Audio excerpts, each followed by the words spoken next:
The second that you're in a situation where you're procrastinating or you're thinking negative thoughts, it's your subconscious that's in charge of you.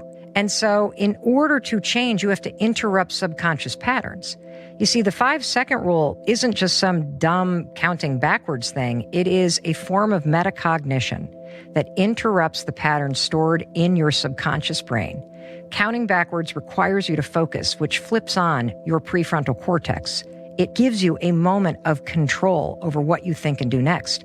That's the genius of it, because it is simple, you remember it, and it immediately interrupts the negative and suicidal ideations that torture people. And speaking of suicide, we know of 111 people who have stopped themselves from taking their lives by 5, 4, 3, 2, 1, asking for help.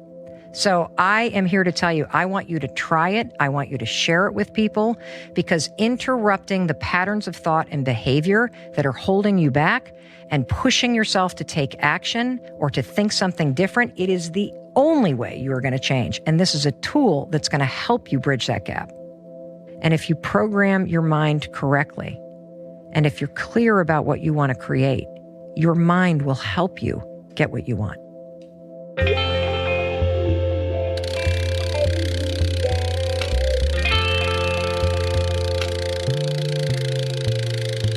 The Rich Roll Podcast. Hey, everybody. Welcome to the podcast. If you struggle with things like self-confidence, finally making those life changes you know you need, if you struggle with finding your purpose, or if just the vernacular around self-improvement, words like motivation, inspiration, and passion leave you more confused and deflated than empowered, you are in the right place, my friends, because today's guest, the queen of grounded, science-backed personal development, my friend, Mel Robbins, is here today to sort you out. Chances are, if you're at all online, you already know this woman. She's like everywhere. But if her name doesn't ring a bell, Mel is a former lawyer turned CNN legal analyst, turned tons of other jobs, turned mega bestselling author, talk show host, and one of the most widely booked public speakers in the world. Her work includes the global phenomenon, the 5-second rule. Her podcast in Audible is #1 on that platform. And her videos, all told, have over 1 billion views, including, not the least of which, is her TEDx talk, which is called How to Stop Screwing Yourself Over, which is one of the most popular TED Talks of all time with over 27 million views. Mel is an absolute powerhouse, and it's all coming up in a few. But first, we're brought to you by my favorite, super nutritious, crazy delicious, take it everywhere I go, Athletic Greens, the all-in-one superfood staple that makes comprehensive daily nutrition a snap, I say. In a nutshell, Athletic Greens is one thing with all the best things, just one tasty scoop of AG1. AG1, that's a new term, right? Well, AG1 is Athletic Greens' 53rd formula iteration over a decade of constant improvements, and it contains 75 bioavailable vitamins, minerals, and whole food sourced ingredients to support energy and focus, aid with gut health and digestion, and support a healthy immune system. I am obsessed. I've been a loyal and devoted and, dare I say, fanatical user of this product for years. I can't say enough good things about it. It is the one thing I make sure goes down the gullet daily to ensure that I'm firing on all cylinders. It's lifestyle friendly, whether you eat keto, paleo, vegan, dairy-free, or gluten-free. It tastes good. It's got no gross additive nonsense, of course. And to make it easy, Athletic Greens is going to give all you guys an immune-supporting, free 1-year supply of vitamin D and 5 free travel packs with your first purchase when you visit athleticgreens.com/richroll today. Again, that's athleticgreens.com/richroll to take control of your health and give AG1 a try. While we're on a self-care tear, let me just say that I don't know about you, but for me, when I get stressed, which is more often than I care to admit, I find it almost impossible to focus on getting shit done. Everything, even minor tasks, just feel like a ton of bricks on my back. But I have learned, mostly the hard way, that in these moments, you gotta reset the operating system. You gotta get quiet, you gotta focus on the breath. And to make this process easy and guide me through the hard drive reboot, I found that Calm, the #1 mental wellness app, is extremely helpful and effective. Calm has an extensive and constantly updated library of guided meditations, curated music tracks, sleep stories for the insomniacs, and a ton of other great resources to just help reduce stress, increase concentration, and just make your life experience better. Look, even if you're brand new to meditation, the Calm app is super approachable. I often recommend it to people who are just dipping their toes in it for the first time, especially because if you go to calm.com/richroll, you'll get a limited time offer of 40% off a Calm premium subscription, which includes hundreds of hours of programming, again, with new content added every week. Over 100 million people around the world use Calm to take care of their minds. Sleep more, stress less, live better with Calm. Go to calm.com, calm.com/richroll. That's calm.com/richroll for 40% off unlimited access to Calm's entire library.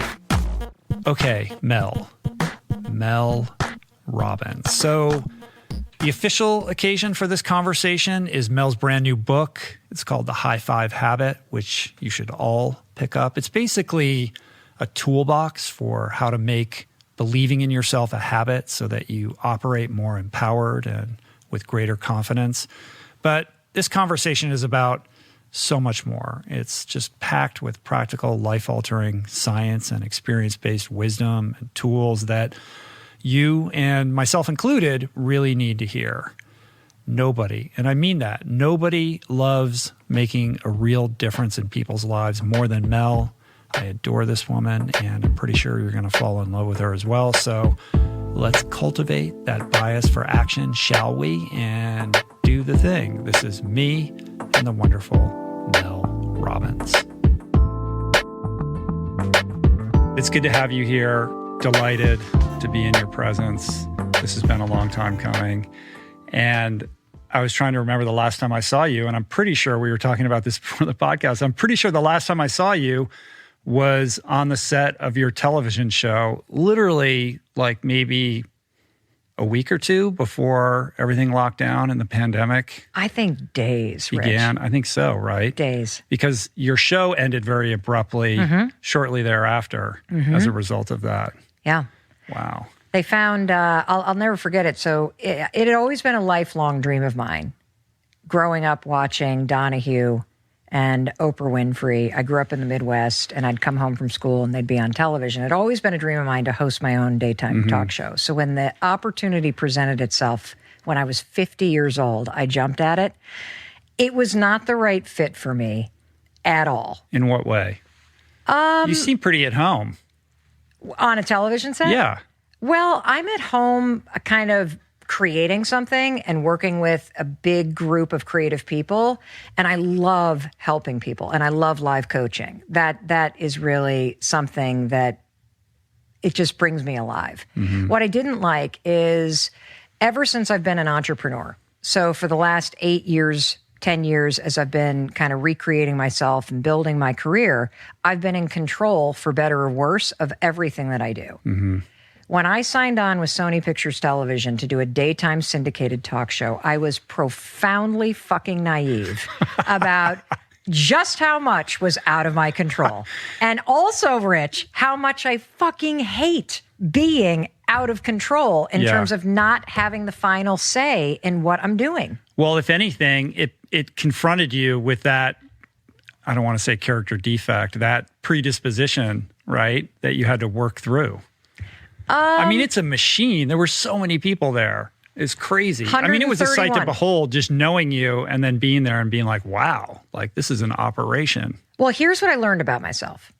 So I personally believe that absolutely everything that is happening to you is preparing you for something that's coming. Mm-hmm. And if you look back in this moment, Rich, I know that you can look at all the moments in your life and you can see how those dots connect you to this moment.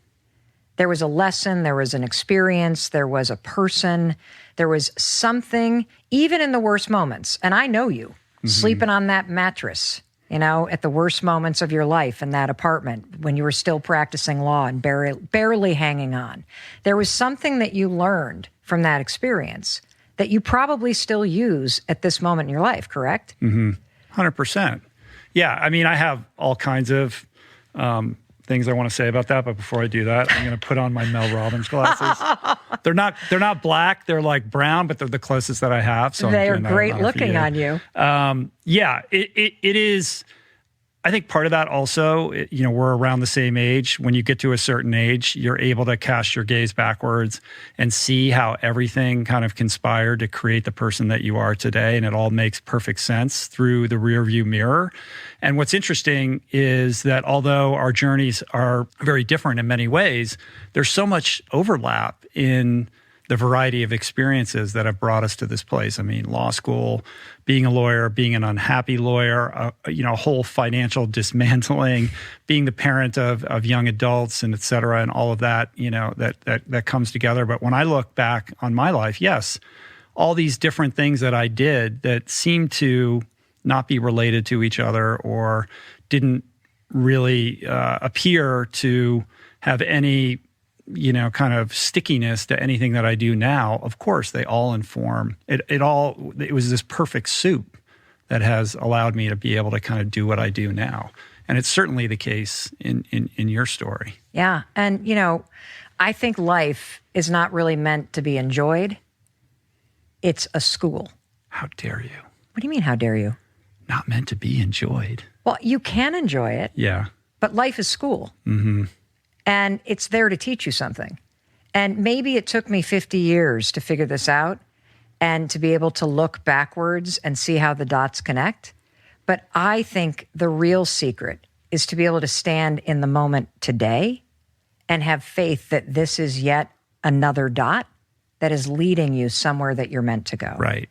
And that attitude is what got me through, first of all, this past year, which has been one of the worst years of my life. I can't talk about most of it because the attorneys would start calling. Right, okay. Or my kids might hear some of it and they can't know. But, the talk show, for example, when I went into it, this is what I said to myself. I've got an opportunity to go after something I've dreamt about since I was a kid. And I know it's not about a show. I know that this is an experience that is preparing me for something else. And having that sort of this is a dot on the trajectory and the map of my life allows me to detach from the outcome. Because let's face it, the show was not a success. I got fired from my dream job. It did not get renewed for season 2, which means it was a failure. But I don't relate to it that way because I know that it was in my life to give me an experience. And the experience taught me this. I am a horrible CEO. I am terrible at running a company. I am amazing if I can have an organization around me that allows me to show up and do what I do best. I left that talk show having been fired from my dream job, realizing I was in the wrong seat in the bus in my business and that I had to change absolutely everything if I wanted to be happy, if I wanted to work in a way that was effective, and if I wanted to really reach the goals that I have. Did you have that awareness in the moment, or is that in retrospect that you're able to develop that sense? I had that experience as I was hosting the talk show because it was the first time that I was surrounded by expertise. I have built my business in spite of myself. And you took your executive producer with you, right? Yes. In the wake of that. Yes. And you know what's interesting? She's a genius. She is the Mindy Borman, absolutely amazing human being. And what she learned stepping into digital is that she was in the wrong place. She kept saying, I feel like a whale in a swimming pool. I feel like a whale in a swimming pool. You see, I loved having 131 people around me and having a very specific, narrow role in the making of something, she realized, stepping into a team of 10 people, that she needs a big team to work in. Mm-hmm. What I realized from the experience is I need a team of experts around me. Right. And prior to that, you were building your social media empire and becoming this lauded public speaker and writing all of these books and doing it with a team of people, but also in a manner in which it was not sustainable because of your control issues and trying to manage all these people, which is not a skill set I think you would admit is speaks to your strengths. And the lesson, I guess is what I'm saying, from the talk show was, I need to surround myself with people who are better at these respective roles than I am and have somebody who's in charge of managing them for me so Correct. I can do my thing. Yes. Right. And somebody strong enough to just smack me across the face when I'm stepping out of my lane and stepping into every other lane. Sure. But then the pandemic comes, slaps you in the face, and then you're just at home with nothing to do and nowhere to go. Yeah. So, we haven't gotten into this yet, but I have had a lifelong history with anxiety. I was a worrier as a kid, homesick at every camp that I ever went to. In fact, when we went to 6th grade camp at my little public high school, go away for like 5 days, I was so disassociated and freaked out so badly that I lied to the camp and told them that my grandmother, there had been some sort of family emergency. First, I get them to let me use the camp phone so I can call my parents. Then I hang up and tell them that there's been a terrible tragedy in the family and that my grandmother has fallen gravely ill, convincing my parents to show up. And then when my parents show up and my friends ask me, why are you leaving early? I lie to them and tell them, that there's been this emergency and that I have to go, when in fact, my panic and anxiety drove me to great lengths to get out of that situation. And so when I say I struggled with anxiety, I was diagnosed with generalized anxiety disorder when I was 22 years old in law school. That should have been a hint that I didn't like law school, right? But I went on Zoloft and I took it for 2.5 decades. And I only came off it when I discovered the 5-second rule and started using it to change my physical habits and then my mental habits. I stopped taking Zoloft when I was 45 and hadn't been on it for, I don't know how old, 7 years now. But when the pandemic hit and I was suddenly off airplanes and I was no longer racing around from a speech or wherever, and I had to sit and be with myself, that came roaring back in. Yeah, terrifying. And what I realized is I never understood how dysregulated my nervous system was. And it was having to be still that made me realize that I literally will dart to Target or run to a coffee shop or make a phone call or swipe through social media as a way to distract myself from having to just be. Even though you have a husband who's a Buddhist and an avid meditator. Well, that's his Buddhism and meditation does not smooth out my dysregulated nervous system. You're not absorbing that by osmosis. No, it's the reason why we're still married. Right. He would have divorced my ass a long time ago if he wasn't meditating and Buddhist, because he wouldn't be able to deal with me. My favorite story about your anxiety is in the new book, which we're going to talk about, the High Five Habit. And it's the story of you getting the job with the Michigan AG and being assigned to write this paper on recidivism and just not doing it at all. And then the day that you're called into his office, just not showing up and completely ghosting him. Yes. Yes, it's true. Like when I think back to what a train wreck of a human being I was, I cannot believe I made it through college and law school and basically was upright for as long as I was. The story that Rich is talking about is at this point, I was not diagnosed with generalized anxiety disorder. I was just a person who was a complete fuck up. I was drinking too much, trying to regulate my nervous system. I hated law school. So I go home for the first year summer. What did you do your first year of law school for? I worked for a nonprofit in San Francisco. Did you know when was you were in law terrible. school that you didn't want to be a lawyer. 100%.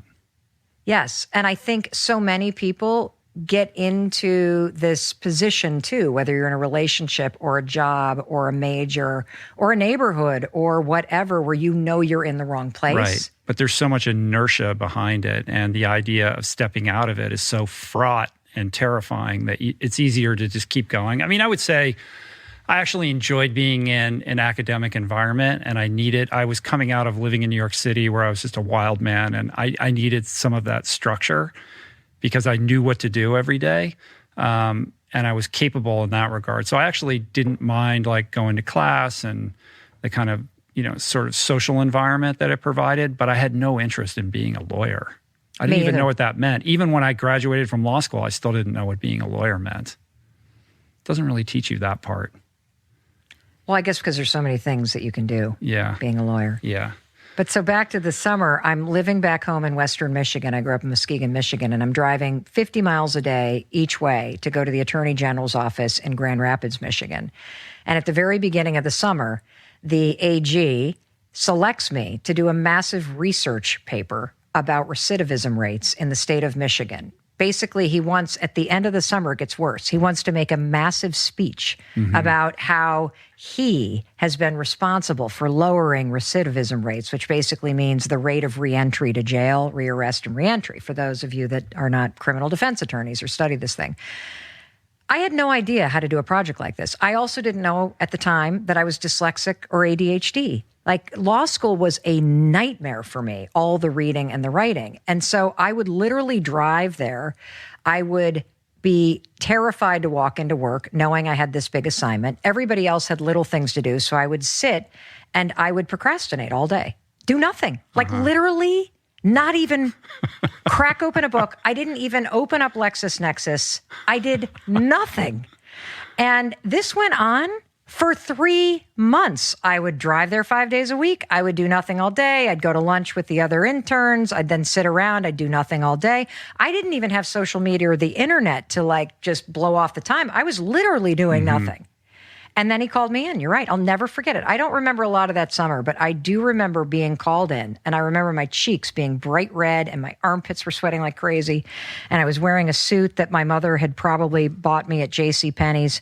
And he stood there and said, "How is it coming? This speech that I need to give is coming up. I'd love to see what you're working on." And I literally blustered. I was like, oh, well, yeah, there's tons of data to go through. And the research department's been really helpful. Okay, I'm going to get it to you. I know I'm going back to school next week. I promise you it'll be done. I walked out his door.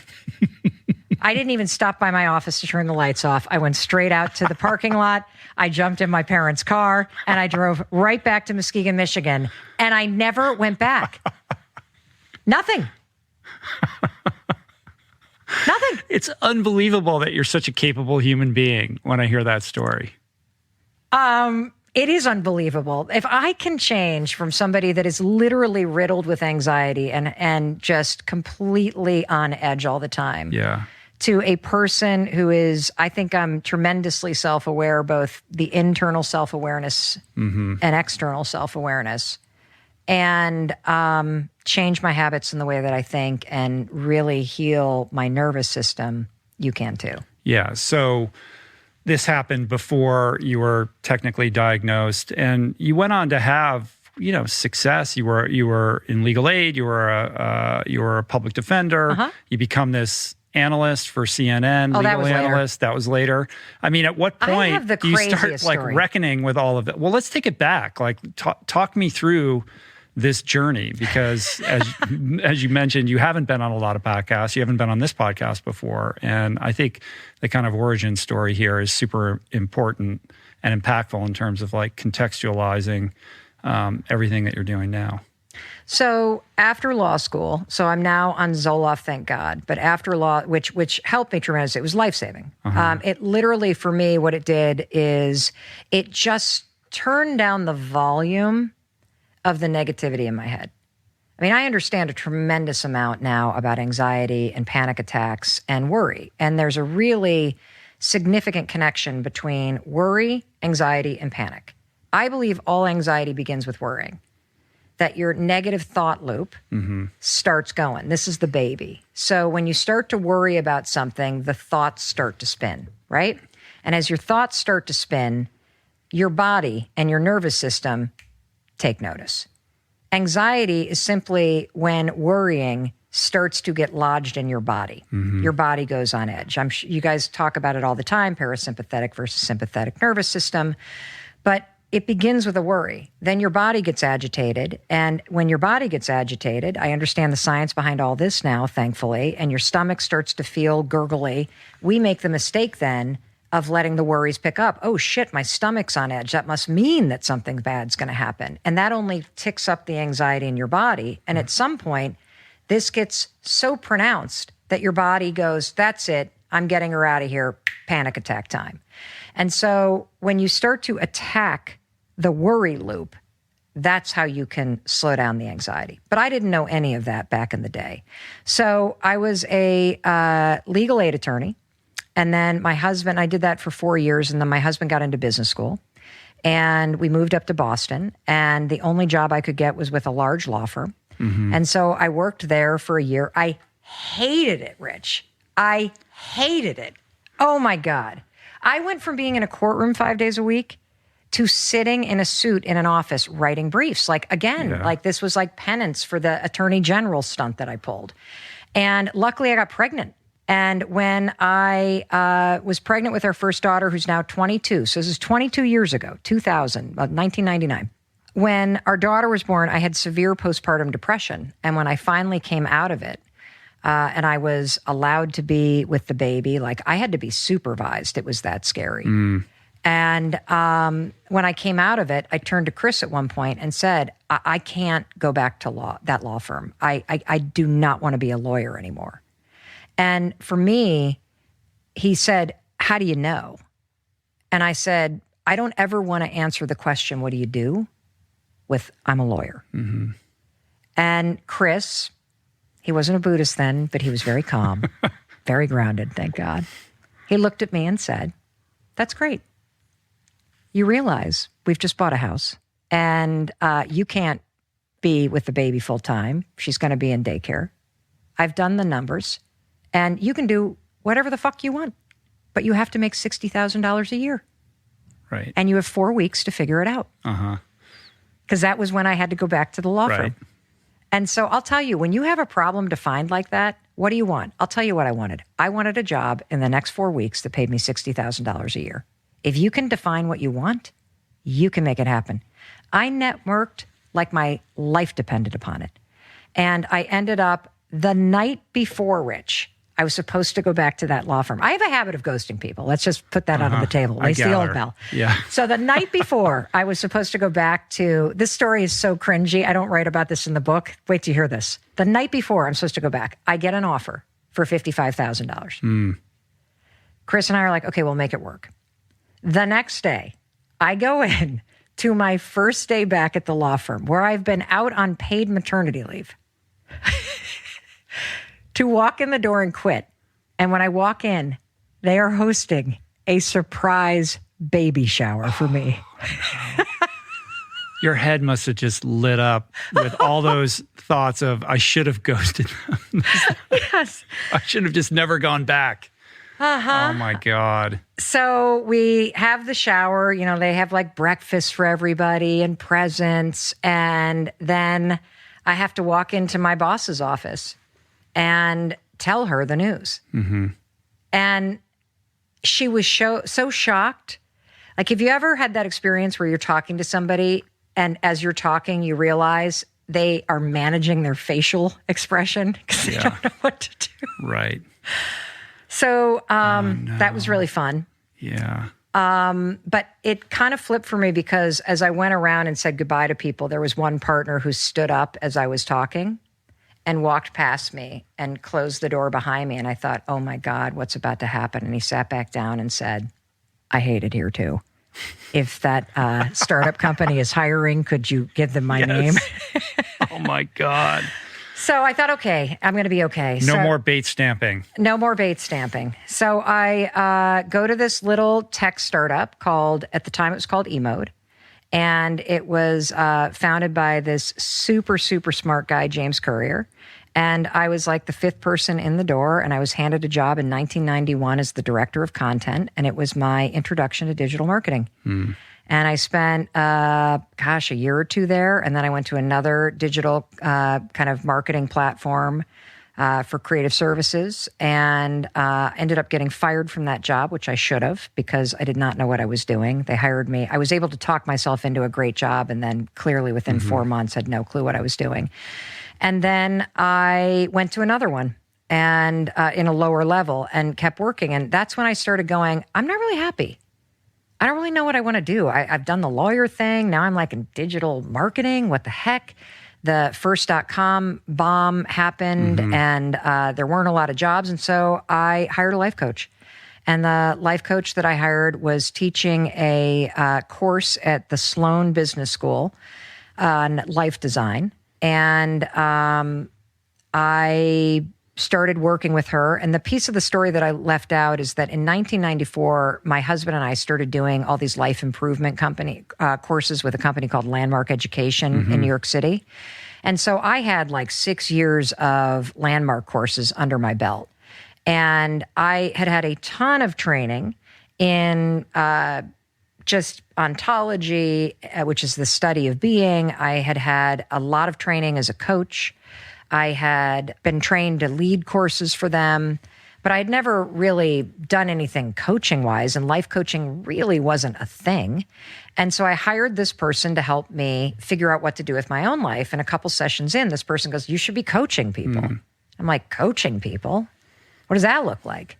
And so it took me about 6 months of training, and finally I was ready to start a life coaching business, and that's what I did. I didn't know that about you. Yeah. Yeah, that's interesting. And at some point you started doing radio, right?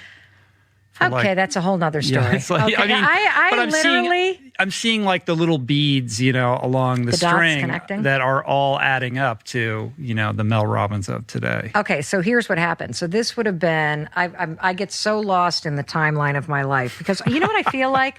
I feel like, do you remember that Looney Tunes cartoon where is it Daffy Duck wanders into a construction site on sleeping medication? I've told this story before. No, it's I think it's Sweet Pea. Who the hell is the Sweet little Pea? baby in Popeye? Oh, is that what it is? Yeah, and Sweet Pea kind of crawls onto a construction site and onto an I-beam, and then the crane lifts the I-beam up, and the baby is like crawling along the I-beam, and right when the baby's going to fall to its imminent death, the other I-beam swings around and it crawls onto the next one. That's my life. And I my life is exactly like that. That is my life. Like as you're hearing this, like me tell the story of my career, which is somewhat embarrassing, it's a testament to resilience, though.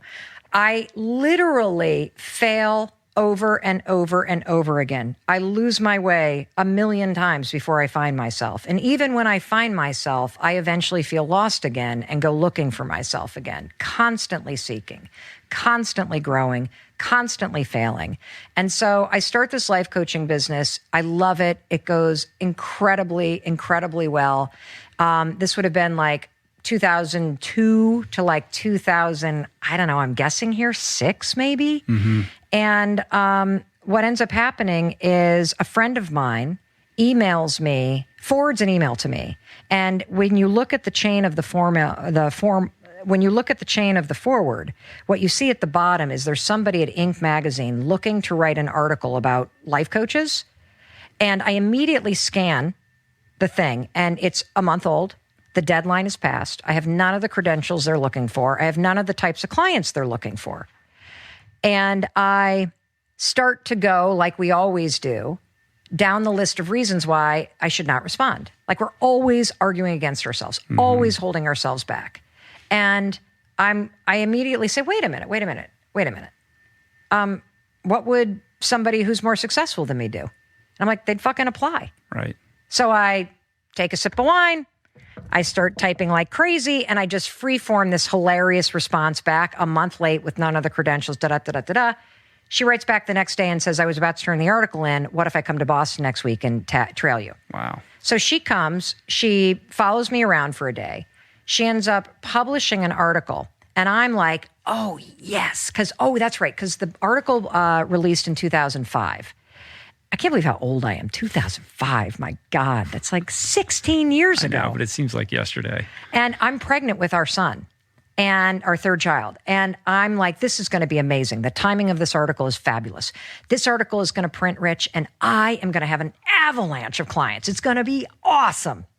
The article prints fucking crickets. Not a single client, not a single inbound email, nada, nothing. So I forget about it. I'm out to dinner one night. My phone's ringing. It's a New York number. Like, who the heck is calling me from New York? I pick up the phone, and is this Mel Robbins? Yeah, this is Mel Robbins. Hey, this is Mary Duffy from CNBC. I'm like, oh, hi, Mary Duffy. How are you? Having no idea who she is. She's like, well, I saw the article in Inc. magazine, and we'd like to fly you down and talk to you. So literally a week later, I find myself on a plane down to New York, drive over to New Jersey, walk into the offices. I sit down, and I am in a meeting with the executives at CNBC, and they're in a development meeting. Oh, my God, coaching is hot. We think you're amazing. We want to do a show. We want to stick it between Kramer and Donnie Deutsch was on at the time, The Big Idea, and we'd like you to do. I walk out of there with a freaking development deal. Oh, my God. That really is like a sweet pea thing. Yes, to do a talk show, to do like a call-in advice show for the money audience on non-money topics in between Kramer and Donnie Deutsch. Wow. So they decided that, by the way, that never happened. Okay, not the story, but the show. Mm-hmm. So in the meantime, they are like, we should put you on Donnie's show all the time to start to seed you to our audience.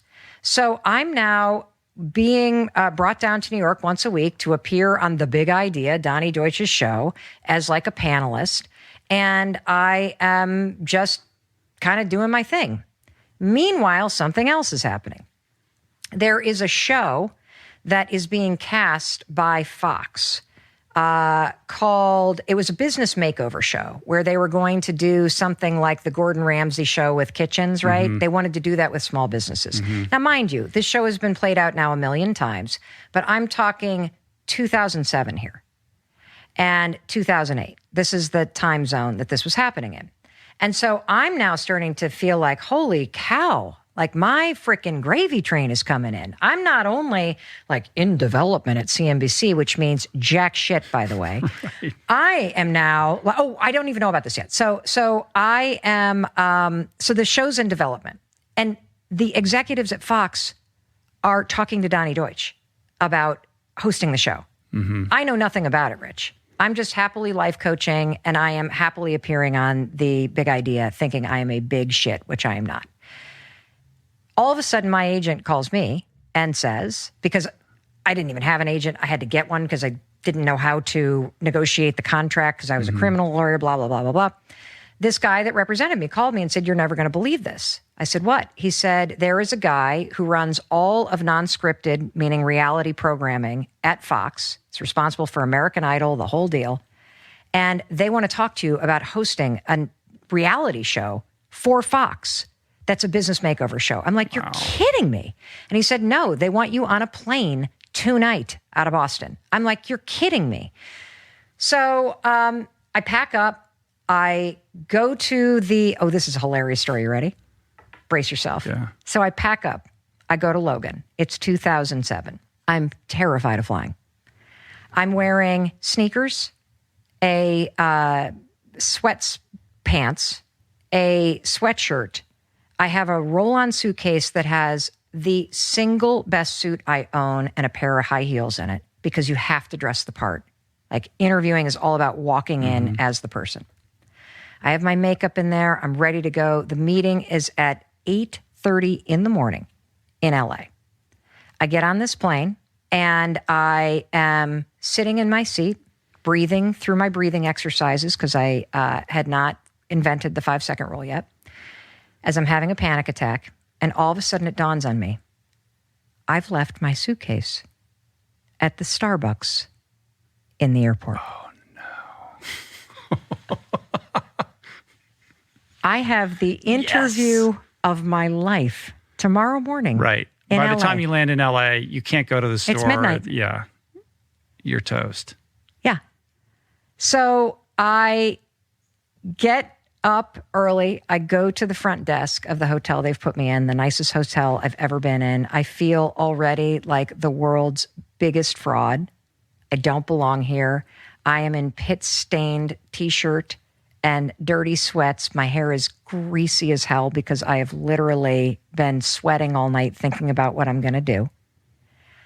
And I said, is there anything open? Do you have anything in Lost and Found that I can borrow? I don't even want to steal it. I just need to wear it. Nothing. He's like, oh, actually, there is a Target that is on your way to the place that you're going to go that opens at 8.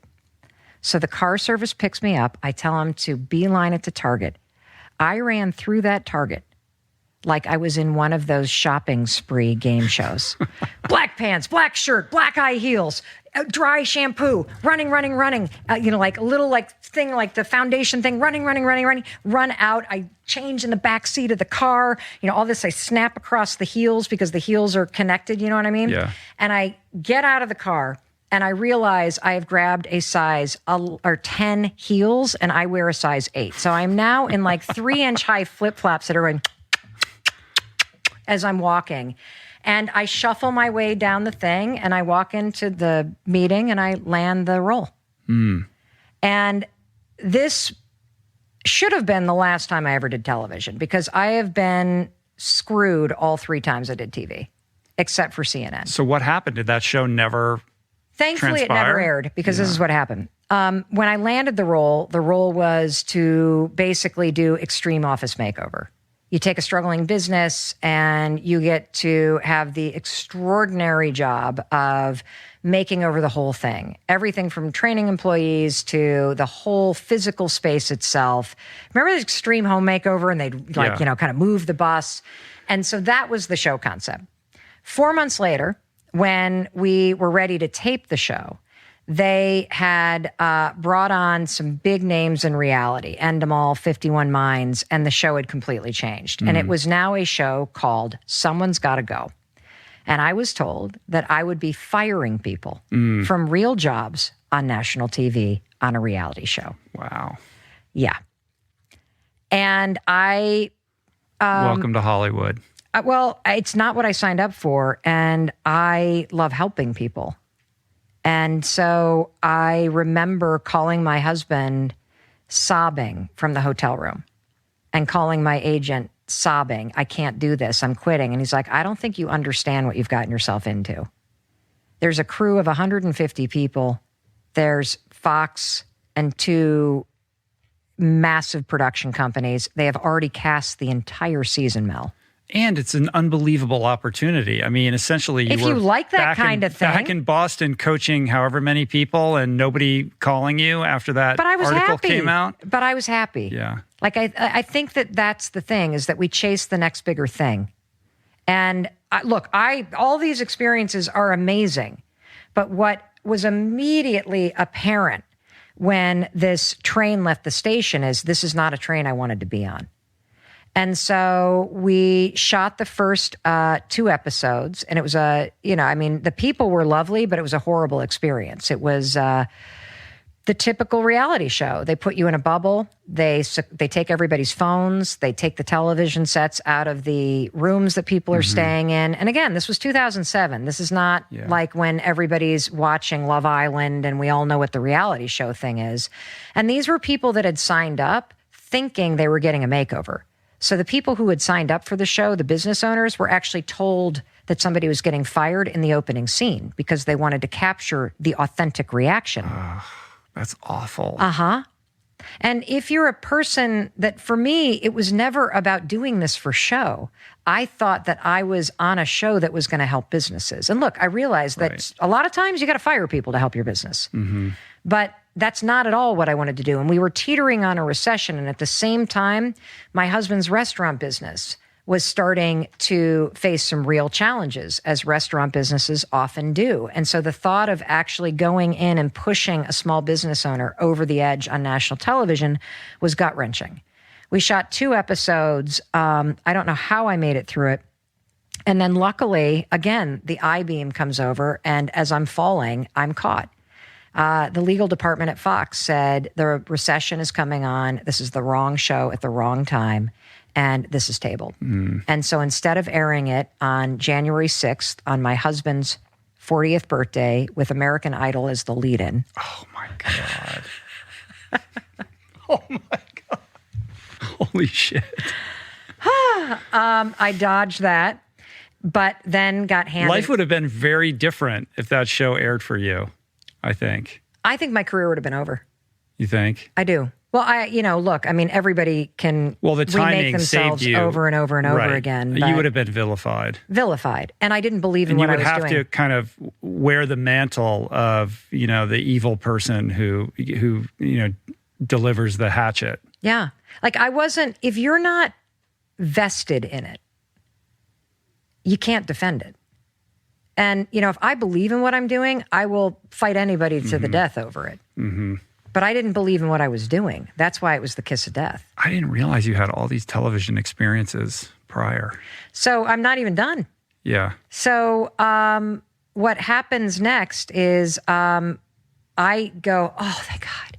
And then the agent lawyer person calls me and says, well, I have some bad news. And I said, what's that? And they said, the executives at Fox want this to air. And you're locked under contract, so you can't do anything for the next year. And I thought I was all smart because I negotiated a deal where I had more of a back end, and I only got paid as the episodes aired. So I found myself unemployed. And I felt like such an idiot that I didn't even have the confidence to go back to coaching people. And it was at this point that my husband's second and third restaurant started to fail. The liens hit the house, and I was 41 years old, a former lawyer turned digital marketing failure who became a happy and successful life coach, who then got too big for her britches and stepped into television, got handed one kind of experience after another. And now I'm 41 years old and I have no idea what to do with my life or what I should do. And I feel like a complete failure. And at the same time, my husband's restaurants, which we've secured with our house and our life savings and our kids' college funds, are going under. We're $800,000 in debt. I'm unemployed. And it was certainly at that moment the worst moment in my life. Oh, we're coming back for more. Don't you worry. But first, let me get a word in about my favorite shades and specs on this particular planet, which are made by the good people at Roka. For basically my entire active life, I've dealt with a choice when it comes to working out. Either make peace with my glasses falling off my face, slipping down my nose, or getting after it half blind. So, of course, neither choice is a good one, especially cycling without proper prescription lenses. That's not a good idea. Then here comes Roka with this massive selection of crazy light, but also super stylish line of eyeglasses and sunglasses for every type of activity, from cubicle life to adventure racing, that just stick to my mug no matter what. And it's like all my prayers have been answered. The optics are top-notch, no glare, and they have these bendable temples and different sized nose pads so you can customize your fit to your beautiful original face. Nobody else does this, people.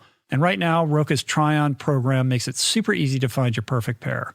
They'll send you glasses at home so you can try them and see what looks good. And then you just send them your prescription, place your order, and boom, you're all set. The best part is you guys, only you guys, get 20% off with the code RICHROLL. One word, no space. So go to Roka.com, that's ROKA.com, and check them out. And don't forget to enter code RICHROLL for 20% off. And finally, we're brought to you by my saving grace when it comes to releasing muscle tension and promoting recovery. You know it. You love it. Theragun. Point blank, I'm obsessed with my Theragun, which, for those that don't already know, is basically this very sturdy, handsome, handheld percussive therapy device that releases your deepest muscle tension using a scientifically calibrated combination of depth, speed, and power. out of all the devices out there, this one, I'm telling you, is primo. The Theragun Gen 4 is quiet. It comes with an OLED screen and an app that learns from your behaviors and actually suggests guided routines. And it's super cool looking, not for nothing. Whether you want to treat your muscle tension from working out, you want to deal with an injury, or just manage the stresses of everyday life, the Gen 4 Theragun releases tension using Theragun's signature percussive therapy, which goes 60% deeper than vibration alone.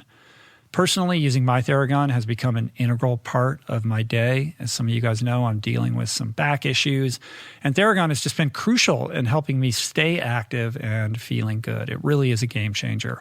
So try it out. Give Theragun a go for 30 days, starting at only $199.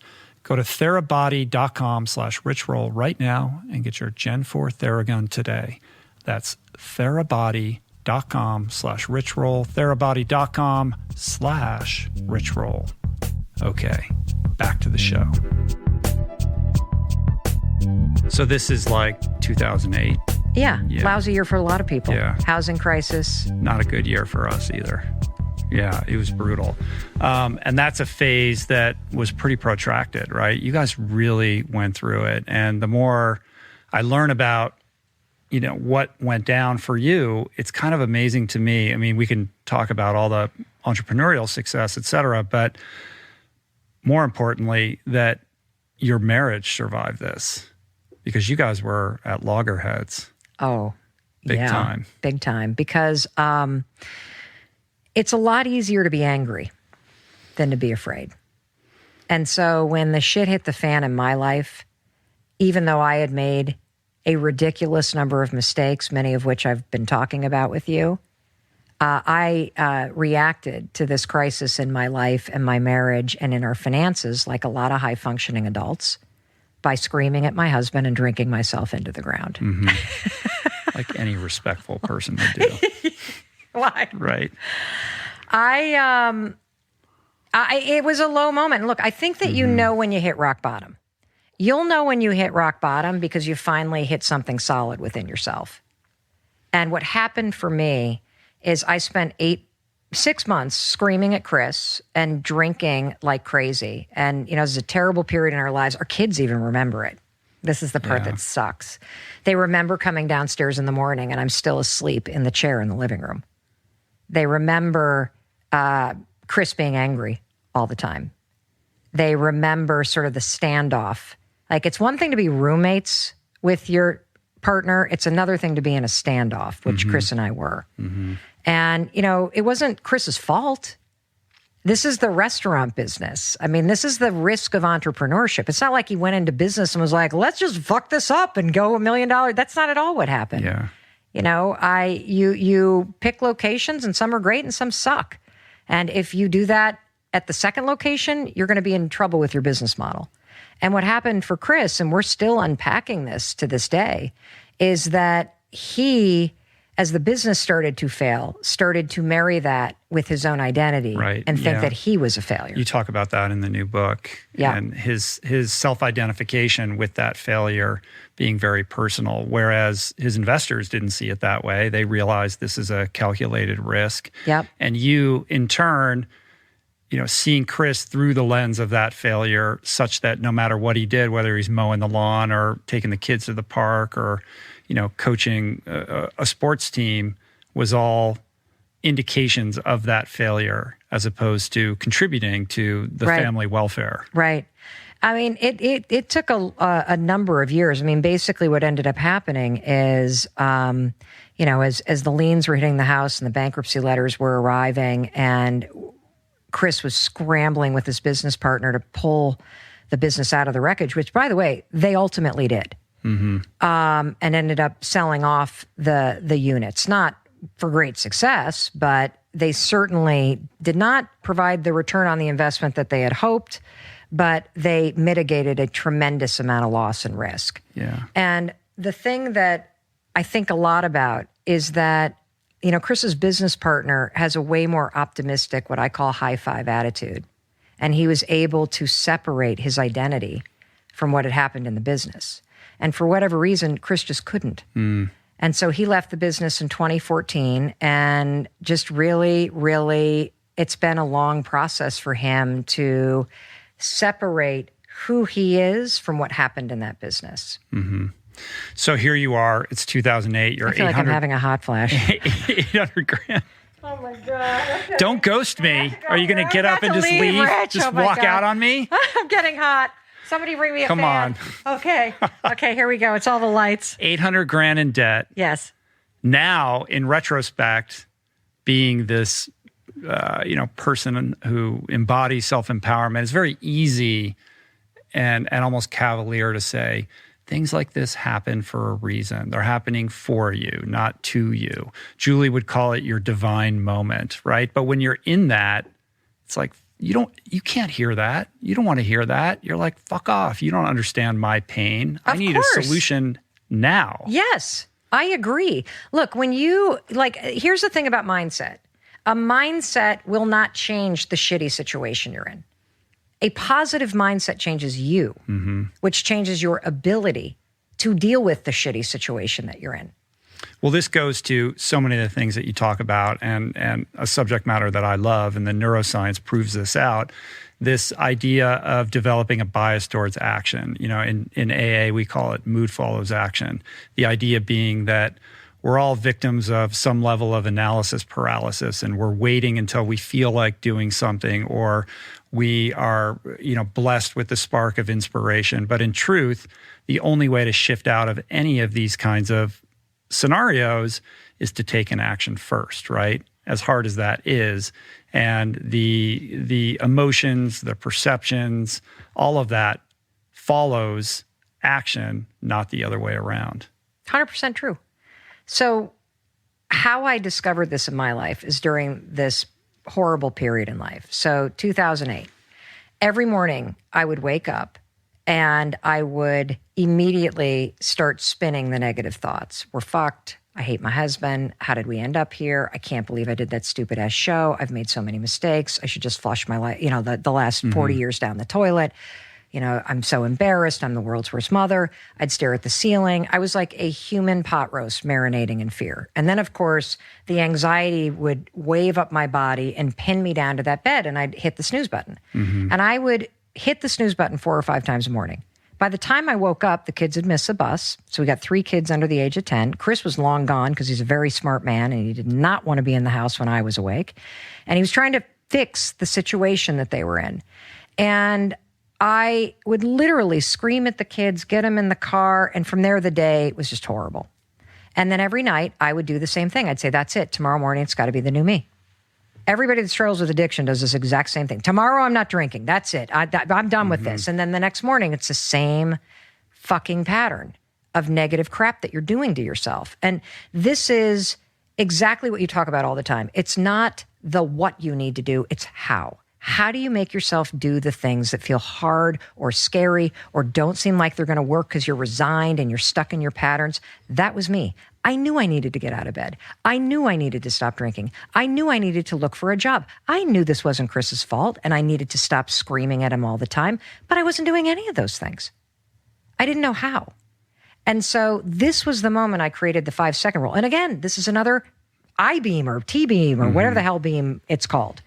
I'm sitting in front of the television and I am watching TV. The kids are in bed and I'm drinking bourbon and I'm probably on like my 4th Manhattan and I'm having my nightly pep talk and I'm going, that's it. Tomorrow morning, it's the new me. I got to wake up. I got to do this. I got to do the other thing. And all of a sudden, Rich, honest to goodness, I see a rocket ship launch at the end of a commercial. And I go, that's it. Tomorrow morning, I'm launching myself out of bed like a rocket. And that was the beginning of the 5-second rule. What's so interesting about that are these, you talk about like hitting your bottom, and this is a bottom for sure. But in that kind of reckoning where the pain of your current circumstance exceeds the fear of doing something different, no matter how small that difference is, there's like a crack in the universe, like a little opening, right? Where you have just the slightest bit of willingness that you didn't have the day before.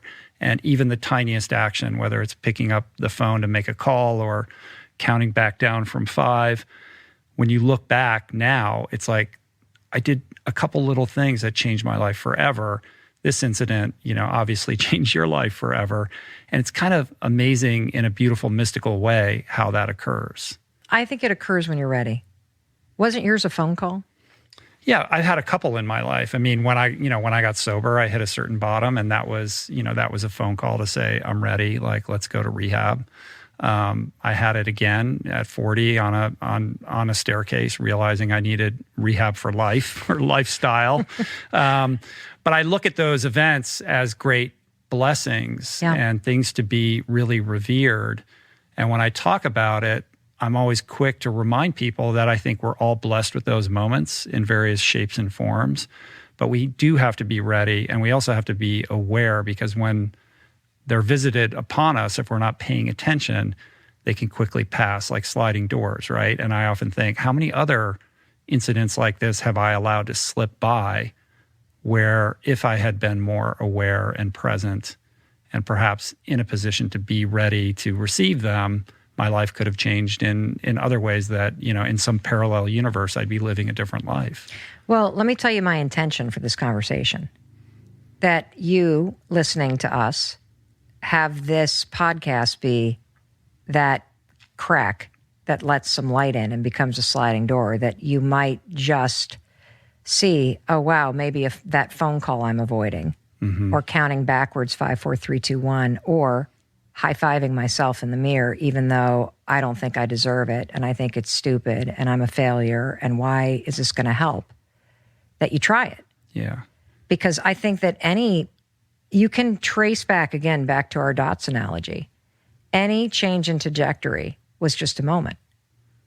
And for me, that moment was when the alarm went off. I just counted backwards like NASA launches a rocket, 5, 4, 3, 2, 1, and I stood up. And you know what my first reaction to it was? This is fucking stupid. Correct.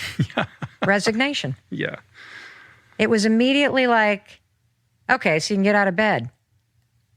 So fucking what? You're $800,000 in debt, Mel. How is this going to help? And thankfully, I thought, well, what the hell do I have to lose? Why not just for one day? Anytime, Mel, you know what you should do, but you don't feel like it. Or anytime your emotions start to hijack you. Or anytime you feel afraid or anxious or whatever. Why don't you just count backwards and see what happens? And that's what I did. Yeah. And I haven't looked back. I think the power of it, because it is like, on some level, it really is fucking stupid. Oh, and when totally. I first saw you on Facebook or whatever, before I knew you, and I was like, who is this? What is this? You can say the word. I don't care. I can take it. Bring it. I was like, the 5, come on. This is a bunch of bullshit, right? Now I've gotten to know you. I adore you. I love you.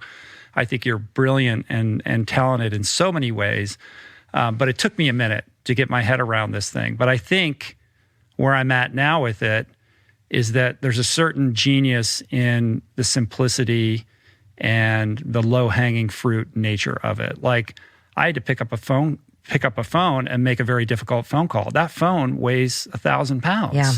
That's a heavy, that's a leap, right? But to say, well, I can count down from 5 to 1, right? I could do that at least. Like, it's creating permission and a welcome mat and something that's so accessible for anybody, no matter how much pain they're in or whatever circumstances they might find themselves in. So whether it's counting down from 5 to 1 or giving yourself a high five in the mirror, it may seem like childish or silly, but in truth, there's a neurochemical thing that takes place that sets in motion a chain of events that allow you to take that initial action. And that then puts you in a position to take further actions. And that's where the cascading effect happens and lives change. Well, you said it earlier, so let me hit you with the science. Because the fact is, I used it in secret for 3 years to 5, 4, 3, 2, 1, pick up that phone that weighed 1,000 pounds. And part of the genius of this is that when you start counting backwards, you've already committed to taking action. So the counting itself moves you from a bias towards thinking toward a bias toward action. And the more you repeat it, the more you break the pattern of thinking and you program in a pattern of taking small actions. It creates agile moves, an agile mindset. So that's one thing. The second thing that's crazy cool about this is that the reason why it's so fucking hard to change is because you talk about changing with the prefrontal cortex. You're conscious when you sit in your therapist chair or you're listening to me and Rich, and you're using this sort of strategic part of your brain. The second that you're in a situation where you're procrastinating or you're thinking negative thoughts, it's your subconscious that's in charge of you. And so in order to change, you have to interrupt subconscious patterns. You see, the 5-second rule isn't just some dumb counting backwards thing. It is a form of metacognition that interrupts the patterns stored in your subconscious brain. Counting backwards requires you to focus, which flips on your prefrontal cortex. It gives you a moment of control over what you think and do next. That's the genius of it. And the reason why I'm so fucking passionate about this is not only because kids can use it and senior citizens can use it. You don't have to have any kind of education or speak any kind of language. It works for anybody that uses it, is because I am now standing with millions of people that have tried it. And we have pediatricians around the world that are using it to help kids interrupt thoughts that trigger anxiety, veterans organizations that are using 5-4-3-2-1 to help reprogram responses to triggers. We had an entire wing of a Pennsylvania psychiatric inpatient nursing unit show up at the talk show to tell me that of all of the tools that they give people that have an inpatient commit, the single most positive and effective tool is the 5-second rule, because it is simple, you remember it, and it immediately interrupts the negative and suicidal ideations that torture people. And speaking of suicide, we know of 111 people who have stopped themselves from taking their lives by 5-4-3-2-1, asking for help. So I am here to tell you, I don't give a fuck how stupid you think this is. I want you to try it. I want you to share it with people, because interrupting the patterns of thought and behavior that are holding you back and pushing yourself to take action or to think something different, it is the only way you are going to change. And this is a tool that's going to help you bridge that gap. Boom! I know. We just found the clip. We could pull that clip. Whatever you want. Throw it up. Who would have thought? I didn't intend to do any of this. You're on the I-beam crawling from one thing to the next. Still. Well, what's so funny is that you end up doing this TEDx talk, right? And well, that was a whole thing too. Like, I didn't apply. How did that happen? Oh, well, you're going to die when you hear this. You ready? So TEDx wasn't even a thing. This was like one of the first TEDx conferences. So it's TEDx San Francisco. Hello, San Francisco. TEDx. And a friend of a friend of a friend is the person curating it. And they're looking for somebody that can talk about career change. Hello, Mel Robbins. Hi, everybody. How are you? The chameleon of careers. Right, 50 careers. Yeah, 50 careers. And she's a talker. Now, I had never given a formal speech on a stage. People think just because you're a lawyer, somehow you're a public speaker. Not true. In fact, there are a lot of people that practice law that are introverted. I don't happen to be one of them, but I'd never given a speech.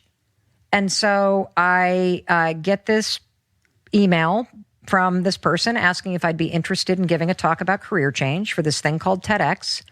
They were offering 2 tickets to San Francisco, and they were also going to put us up in the St. Regis, a hotel that was the nicest hotel I've ever stayed in. At this point, we still have $800,000 liens on our house and kids under the age of 14. And we're like, yes, a free vacation. So despite my fears of giving a speech, we go. There was very little training. And I got on that stage, and I literally had like a 21-minute long panic attack. If you look closely, you will see the chest rash start to appear at about minute 1. I'm darting all over the stage like a freak. Oh my God, blinding light. At one point, I jump off it. That was not like planned. I just was trying to escape. And at the very end, Rich, I forgot how to end it. I wasn't supposed to talk about the 5-second rule, because at that point, I still thought it was so dumb. Like, how am I going to possibly explain? I didn't know any of the science. I'd been using it for 3 years. I knew it worked. And I look out there, I forget how I'm supposed to end this thing, and I go, wait, okay, this is the last part, sorry. So one more thing that you can use. I call it the 5-second rule. I call it the 5-second rule. The moment you've got an instinct to act, you got to move within 5 seconds or else your brain will kill it. Thank you very much. I think I was so disassociated at that point, I even gave out my email address. So I leave. Did they edit it out? Because there's like 28 million views of this thing at this point. I know. So a year goes by. I literally leave. The first thing I said to Chris backstage is, I'm never giving a speech again. That is the worst experience of my life. He's like, it wasn't that bad. Don't worry. Like there's, there are only 500 people out there. Uh-huh. A year goes by, Rich. A year. And then somebody puts it online. I don't even know it's online. Another year goes by, and now it's got like 1 million views. And it's at this point I get my first email like, hey, I saw that thing you did for TEDx. I'm like, were you there? And they're like, no, it's online. I'm like, it's online? I had no idea. So for a year, people asked me to come speak at their events. I didn't know normal people got paid.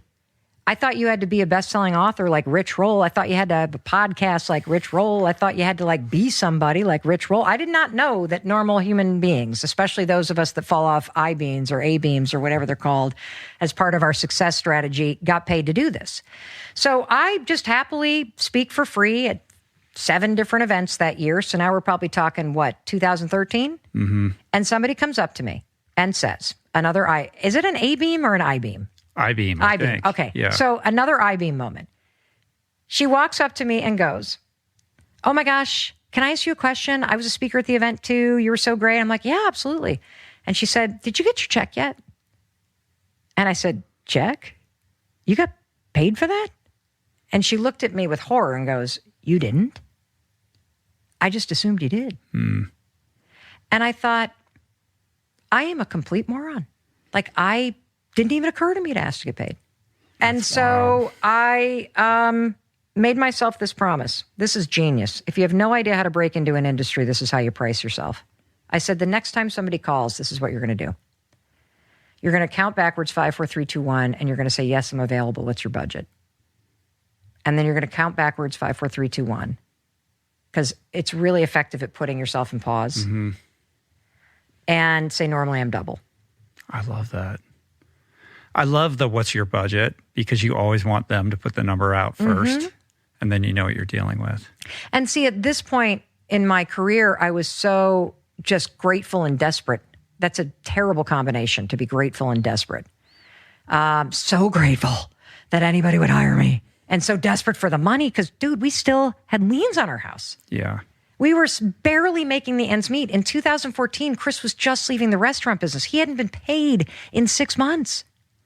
So how do you go from having a panic attack on the TEDx stage, to being this, crazy in-demand speaker? I mean, first on a pure kind of like trajectory, but also on a skill level. Like, how did you learn how to do it? Because for people that haven't seen Mel do her thing, I mean, you're masterful at this. I mean, nobody can command a stage the way that you do. And, I was watching some of your stuff online earlier today, having my own panic attack because I got to get on a plane tomorrow and go give 2 speeches out of town. And I haven't done this in like 2.5 years. And I think even on my best days, I'm like a B- at this, and I really want to get good.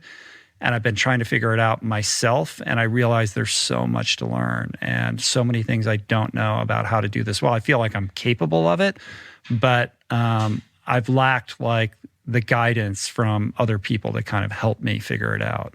This is something I'm a genius at. And I had to get through tremendous fear to discover that I'm a genius at it. And so I want you listening to us to know that there is something that you are meant to be doing. And it is your fear and your negative story and sort of the pain of going from being out of shape at something to getting into shape in something that is keeping you from tapping deep within you into that thing that you're meant to do. And what I'm meant to do is not be on stages. I'm meant to move people. And what I mean by that is everything that I do has the intention to either move you into action or move your state of thinking or your state of emotion or emotional state. And so what happened for me is, first of all, I was talking about something that I deeply believe in.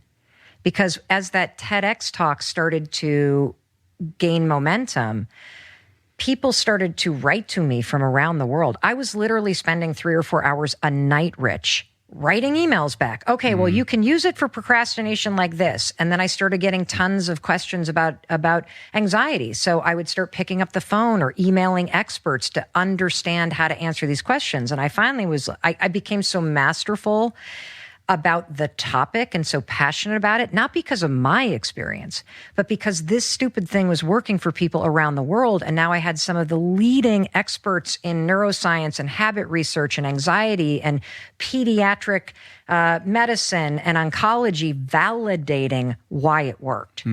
And so now I'm like, oh, I need to tell people about this.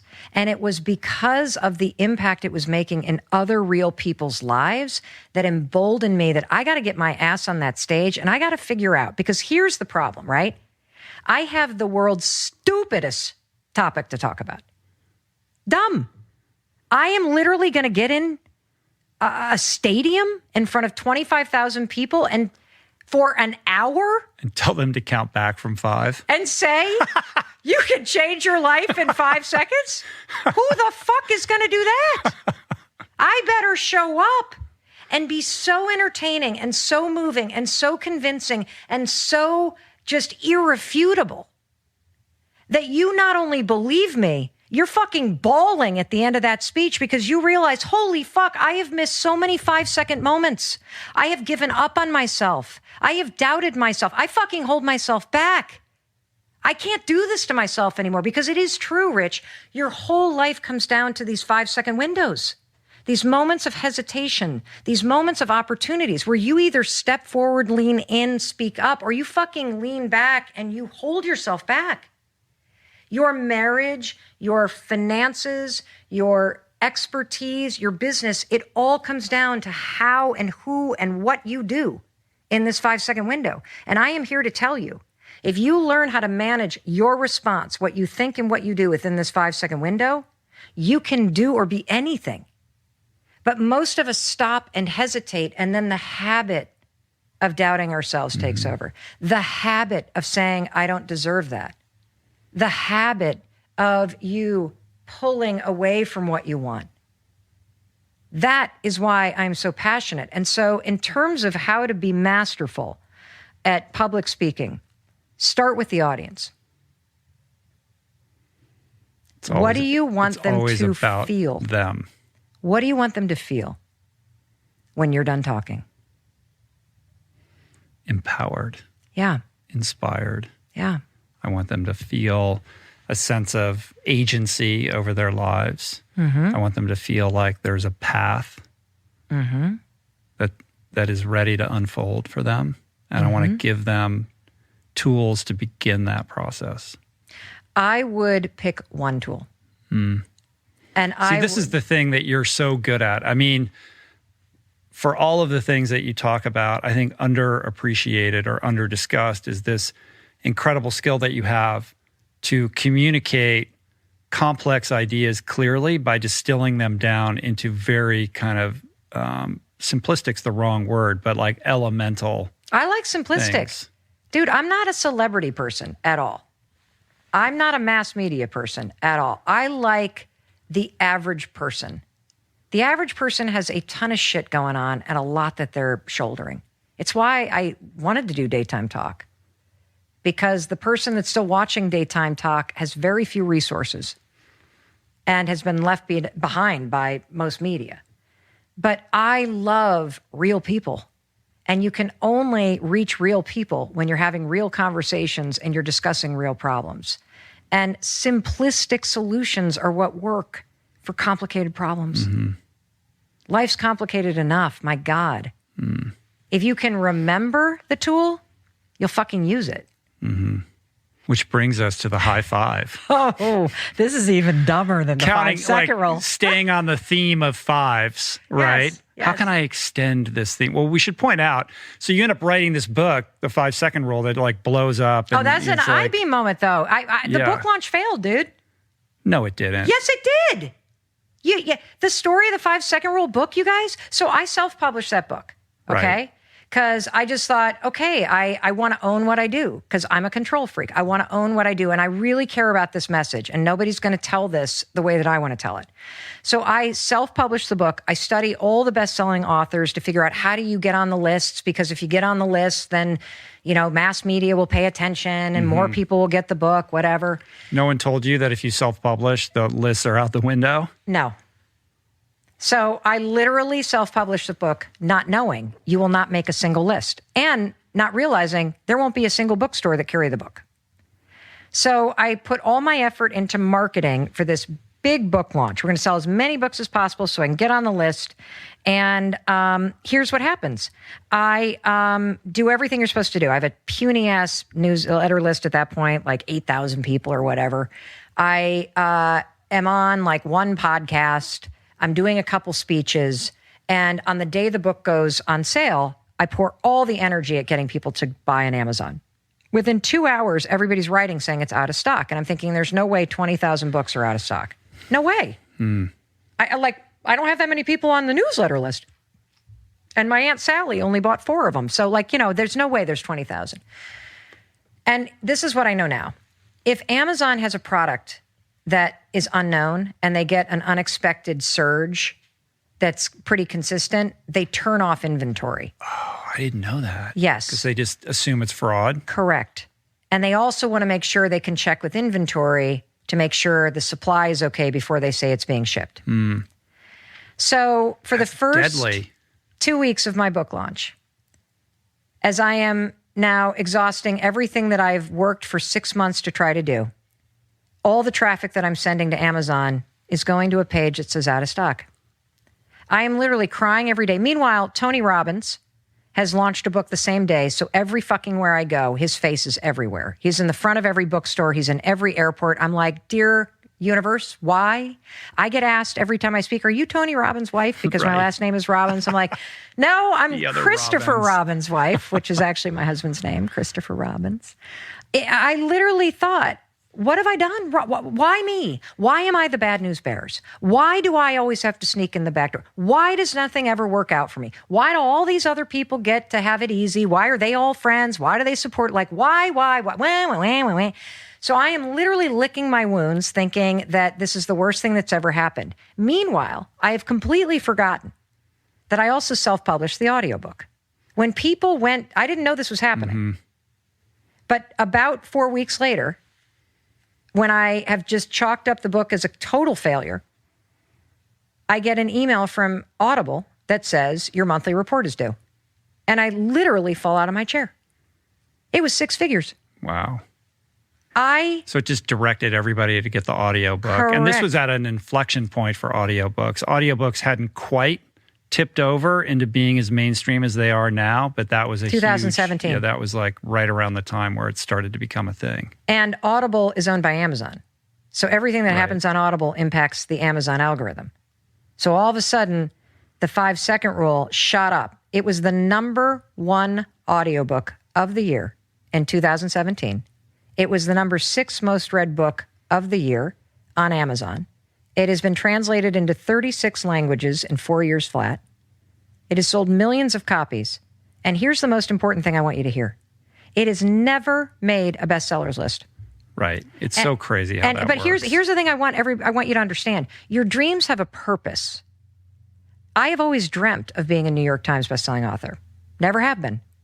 That dream has a purpose. And the purpose of that dream is to pull me through my bullshit and my fears and my anxiety and my sense of unworthiness to make me work for something.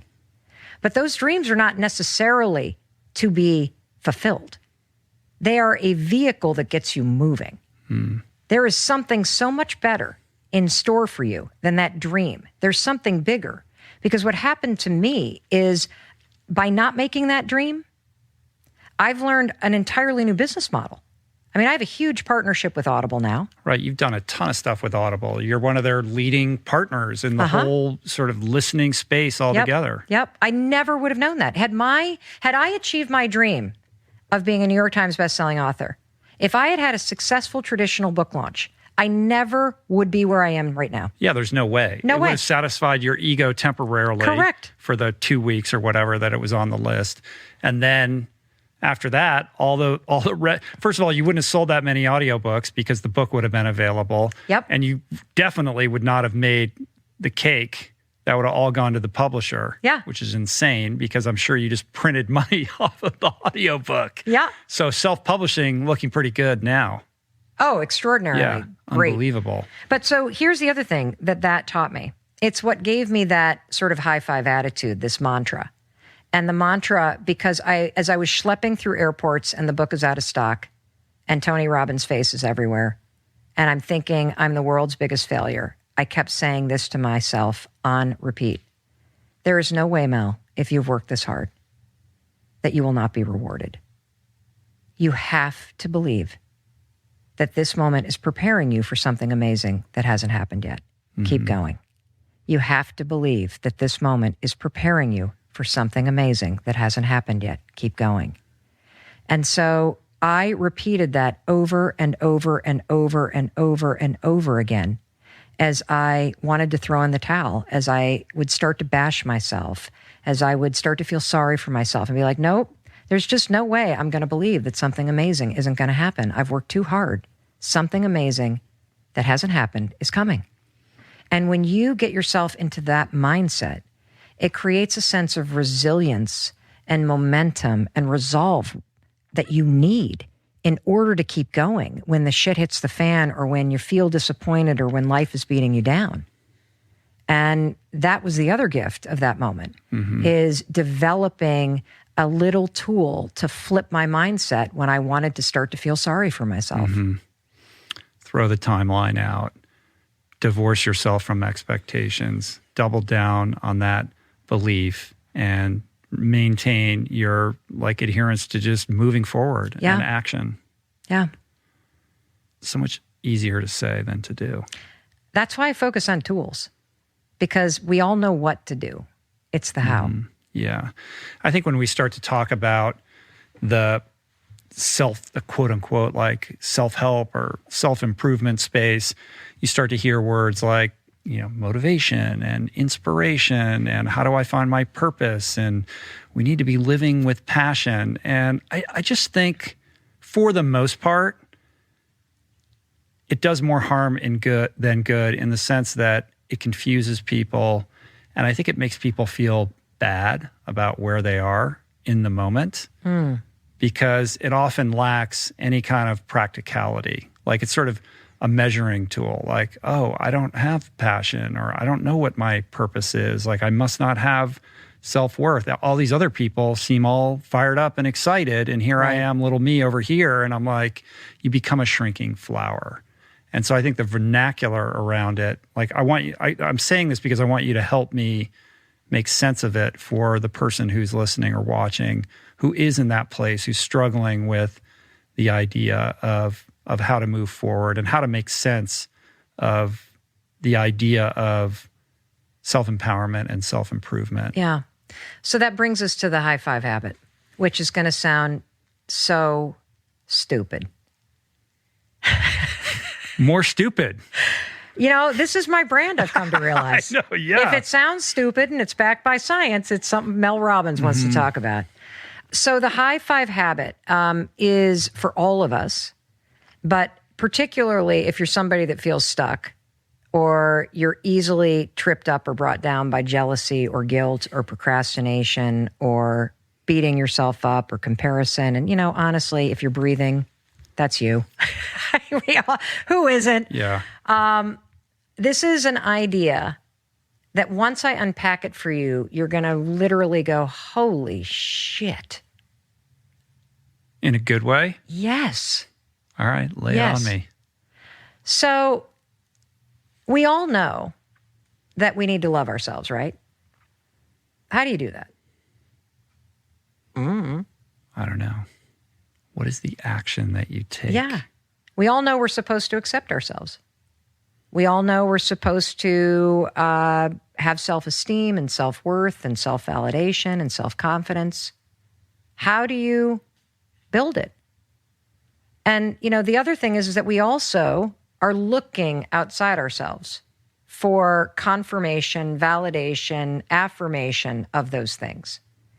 And so how do you relocate the source of your self-confidence, self-esteem, self-worth, self-validation within yourself so that you're in control of it? Big idea, right? So let me tell you the story about how I discovered this, because it was not like how do I have another high five moment, you know? I get fired from my talk show, and I am essentially fired from my dream job. I then start having speech after speech after speech after speech cancel. Then Houghton Mifflin cancels my contract for my next book and asks for me to return money that I've long spent. And why'd they cancel it? Just because because of pandemic related? They laid off. There are two reasons. First of all, they were laying off 45% of the staff, but more importantly, let me take responsibility. I was a year late on delivering a manuscript. Okay, so let's be honest. I fucked up yet again. Yeah. I ghosted my publisher and they fired my ass, as they should. The long play to ghost your publisher, right? I'm going to spend your money and then ghost you. But I found myself again in this like familiar place, having sort of echoes back to a decade ago of, oh my God, are we in financial freefall again? Like, is this ride over? Kids come home. You did like 100 speeches in a year prior to that. Yep. Or prior to the show. Yep. And then took a pay cut to do the show. Yep. And look, I've been saving money. I've been very smart about money now that I've made it. We've paid back all of our debt, something we're both really, really proud of. And at the same time, when the shit hits the fan in your life, your old things will get triggered. And what got triggered for me is I'm about to lose it all again. Right. Meanwhile, just like everybody else on the planet, your kids come home, and it's both a blessing and a horror show to have your children in a state of distress as the world is in distress. And I just started to feel overwhelmed.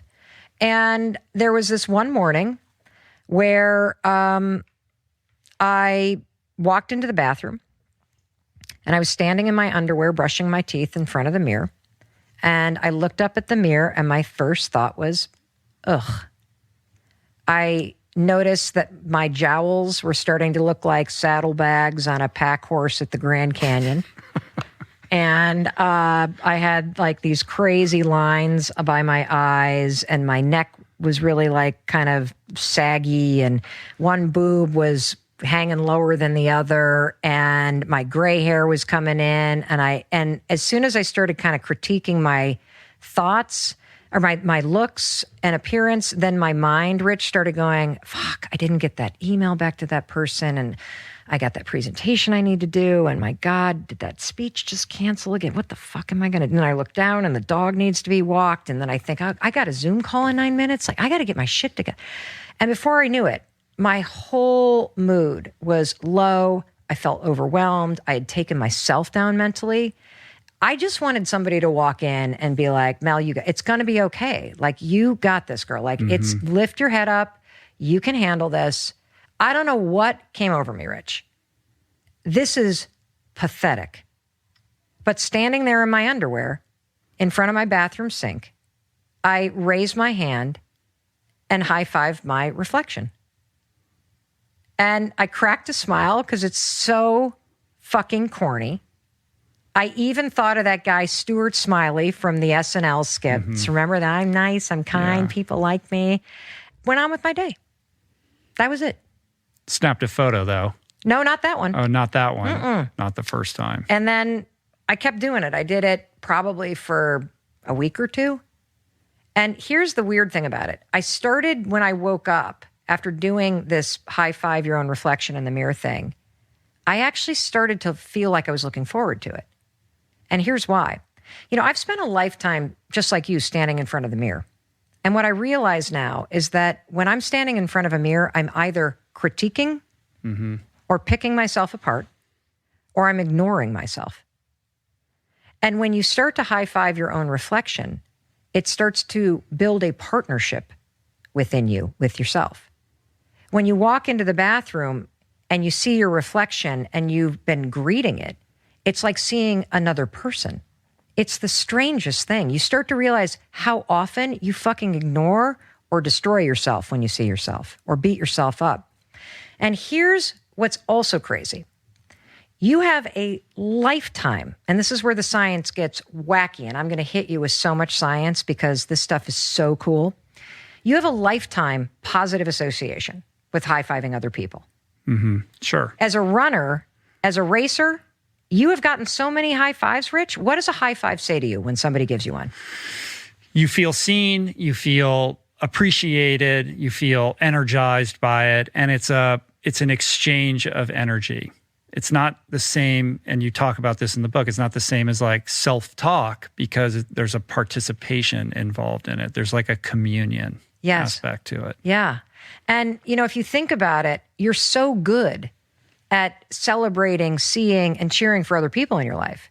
You plan birthday parties, you reach out to people when you're worried about them, you help out colleagues, you cheer for your favorite sports teams, you high-five people like Rich as they're running races past you, you buy people's merchandise, you do all kinds of stuff for other people, but nobody's taught you how to do it for yourself. In fact, the reason why it feels fucking weird to high-five your own reflection is because you've been taught to do the opposite.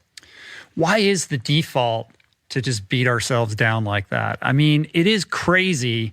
We would never treat anyone else in our lives, especially the people we care about, the way that we treat ourselves in terms of the self-talk or the narrative or the critique or the kind of harshness with which we, judge our appearances, our behavior, the way we, think back on things that we said the other day and just are horrified by our own selves. And I don't know if it's everybody, but it's most people. Except for Buddhists. I mean, I think that they're like if you're a big practicing Buddhist, that's a monk. Right. That's like just Why can't the default be the good things though? Well, why is it wired that way? There's cognitive bias. There's a bias towards negativity. And it's a protection mechanism that's a default from evolution, that if you remember the bad shit, you're more likely to spot it when it happens in the future. So you can avoid it. And here's where I think it begins. I believe my theory is that it begins two places. Either you, or that could be both actually, you either learned the pattern of beating yourself up because you had parents or caregivers that were hard on themselves or hard on you. And so as a child, you absorbed that pattern and you now repeat it and you don't even realize it. So those moments you're like, oh my God, I sound just like my dad or my mom. That is an example of a pattern that you've absorbed. So particularly for women, we've watched our mothers be critical about their appearance. We've watched our mothers ignore and criticize themselves in the mirror. And so we learn that from our caregivers. So that's one place. The second place that we learn it is when the drive in your life becomes fitting in. Fitting into groups in elementary, middle, high school, college, your neighborhood. That feels safe when you fit in. When you feel like you don't belong, you immediately go into a protection mechanism. And I believe a lot of the negative self-talk is a sorting hat type of mentality that we do to ourselves going, I can't be with those people. I can't be with those people. It's safe to be with those people. And you start to see yourself and the world around you as places where you belong and places where you don't. And part of the criticism, as fucked up as it sounds, that we engage in all the time is don't be too big, don't be too loud, don't show yourself too much, don't have blue hair, don't do this, other people won't like you. It starts as a way to protect yourself from being rejected, but the truth is you develop a habit of fucking rejecting yourself. Right. Meanwhile, you're further divorcing yourself from who you truly are because you're not giving yourself permission to be yourself. That gets sublimated in favor of fitting in and, accommodating other people and acclimating your behavior around what will be approved of. Yes. So for me, I have clearly a lifetime of beating myself up and tearing myself down and regretting decisions that I made. And in the middle of stumbling through life, instead of being like, it's going to be okay, it's going to be okay, being like, you're really fucked up now, Mel. How does that help? Right. How does criticizing and being hard on yourself help? What's interesting is I even think of somebody like David Goggins, right? Everybody looks at him, can't hurt me, tough, mentally tough. His single biggest mindset trick is the cookie jar. It's reaching into your mind to find a positive thing that's worth fighting through the bullshit for. It still comes down to encouragement and support and something positive. And so to me, the coolest thing about the high five is this. First of all, I am demanding that you try it, especially if you think it's stupid as hell. I want you to stand in front of the mirror Number one, because research out of Harvard says taking a moment of reflection with yourself in the morning and setting an intention changes your productivity. It changes your neurochemistry. It changes how you show up for the day. It changes everything. That's number one. Number two, you have a lifetime of looking at yourself in the mirror and seeing what you hate. I want to change that. When you raise your hand and high five your own reflection, because you have been raising your hand and high-fiving other people for your entire life, it is already programmed into your subconscious. All of that shit that's positive. I believe in you. We got this. Come on, shake it off. Well, let's get going. Here we go. I see you. I hear you. I celebrate you. All that stuff you've been doing for other people, when you raise that hand, the subconscious part of your brain kicks in and it overrides all of the negative stuff you think. You cannot stand in front of that mirror, Rich, and go, God, I look fat, and high five yourself. It's impossible. Your brain can't do it. Right. You also can't think about work emails. You also can't think about what's stressing you out. And here's the thing that I also love about it. So this is a field of study called neurobics. You're marrying physical movement with a change in thought. The other thing that it's like neurology aerobics. It is. Basically. It's exactly what it is. I found that part of the book fascinating. Yeah. I mean, I think, look, you're taking this very simple action that we all associate with positive things that's backed up by, the neurochemistry, with this mirror work, which has a tradition in psychology in the field of like cultivating self-love. It's not like the idea of looking in the mirror and doing the Stuart Smalley thing. Like there's science and research behind this to cultivate appreciation for the self. Yes. And so there's even more here. So the other stuff that's super cool about this is that, we've all bought into this lie that somehow beating yourself up and tough love and being hard on yourself is motivating. Wrong. All the research shows that it is demotivating. If you're somebody that's stuck, if you're somebody that has regrets, if you're somebody that is tired of where you are, if you feel like, why can't I change? Beating yourself up is making it worse. You have to learn how to cheer for yourself where you are. Because if you're not, you will never find the motivation to change. So they did this study with kids where they broke kids into 3 different groups, okay? And they gave the kids very challenging problems. And they wanted to know what was going to be the thing that researchers could do to motivate and inspire kids to work through a challenging problem, and what is going to be the most effective thing that we could do to give somebody that boost that you need to really face something that's hard.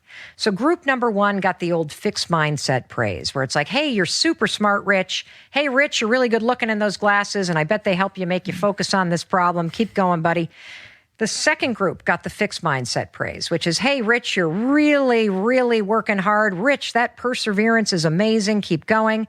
The third group, they got a simple high five. No words, just a high five. The group with the simple high five outperformed the other 2 group and then some. That's why? So crazy. Why? I'll tell you why. A high five is fulfilling your fundamental emotional needs. It's not about the problem. When you high five somebody, including yourself, you are affirming that somebody exists. You are saying, I see you. And you're celebrating with them. You know how those things go viral all year long of teachers standing outside their classroom doing individual handshakes with kids? It's the same thing. Every one of those kids is being seen as an individual and celebrated. There's also that study of the NBA teams, right? Yes. Where they basically looked at how many high fives all the teams were doling out. Fist bumps, touching. And the teams that were giving out the most high fives were the highest performing teams. Yes, and that's crazy. The teams that had the least amount of contact like that, of fist bumps and high fives and back taps, performed the worst. Why? Because you're building trust with whomever you're high fiving.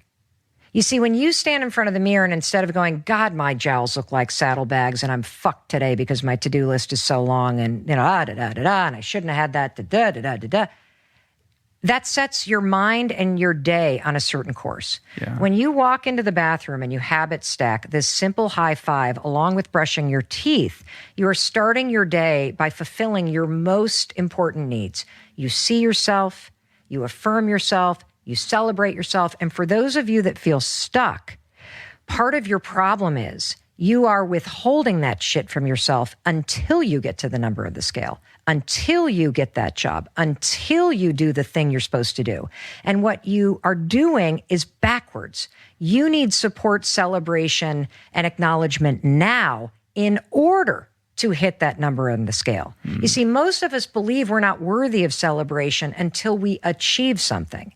And I'm here to tell you, if you start celebrating, supporting yourself as you are every single day, it will become a part of who you are, which empowers and equips you to face the shitty things. And more importantly, empowers and equips you to do the things that scare you that you need to do. Mm-hmm. Yeah. I mean, it's, I'm somebody who always, rooted validation or associated love with achievement. If I achieve enough, then I will be worthy of that love. And the idea of self-love is so foreign to me. The practice of cultivating that in a manner that's divorced from whether I'm doing anything worthy of it or not feels so strange. But it is true. We are in an epidemic of lack of self-love, right? And there's a discomfort with like it doesn't feel like I need to earn the right to even practice that for myself. Yes. Well, let's go back to my husband, Chris. So Chris is an extraordinary human being. We're going to celebrate our 25th wedding anniversary, in just a couple days. And I've had a front row seat to watching somebody who I think is the most incredible human being on the planet, the world's best dad, an incredible provider, destroy himself because of one failure, a dumb restaurant business. He would tell you that for years, he could not look himself in the eye in the mirror and see somebody that was worth celebrating because he was convinced that failure made him a failure. And it wasn't, and he found, his path through meditation, through yoga, through therapy. He has started a men's retreat called Soul Degree. But it is also now, and through loving kindness meditation. But he has been practicing the high five. And what he first said is, it was almost impossible to do it because I still, in some part of me, feel like I'm supposed to have earned it or it's supposed to come from somebody else. It doesn't feel comfortable giving it to myself. And to me, that's honest. I think that's what most people feel, but it's also fucking sad. Like, imagine if somebody that you loved or one of your kids felt that way about themselves. Yeah. I mean, you have people in your life that aren't perfect, that fuck up all the time, that are struggling, and you still believe they're worthy of celebration and worthy of support, but we can't see it within ourselves. And so I'm on a mission to get people to understand that it's only through small habits of support, celebration, and love that you will achieve the happiness, the peace, the healing, the success, the fulfillment that you're seeking. You can't withhold that shit from yourself. Right. And if you think about it, I mean, the journey towards loving yourself, could there be a more valid, important thing for you to do? Because the ripple effects of that journey, find their way into every single thing that you do. Well, that's what I say that this book is about. It's about improving the most important relationship that you have in the world, and it's the one that you have with yourself. Yeah, I mean, the high five in the mirror is like just a Trojan horse, totally, to getting deeper into the idea of figuring out how to love yourself. Yes, yeah, and to me, loving yourself is about fulfilling your most essential needs for yourself. That's what it's about. Mm-hmm. It's knowing how to soothe your nervous system when you're scared. It's about encouraging and supporting yourself It's about recognizing when guilt and jealousy and insecurity and people-pleasing start taking you mentally down, and knowing how to flip yourself back into a state of empowering and encouraging yourself, no matter what. That's what this book is about. Yeah.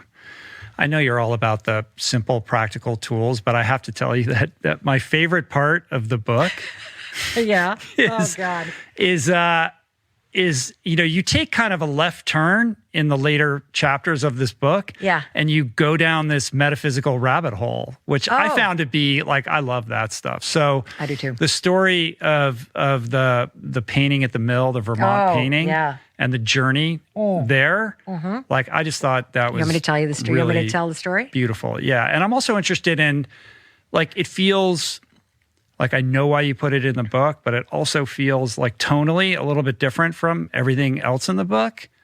But I see this as, when I think of your husband and I think of you, and there's a yin and a yang there, I see you moving more into, Christopher Robin's land with this story, right?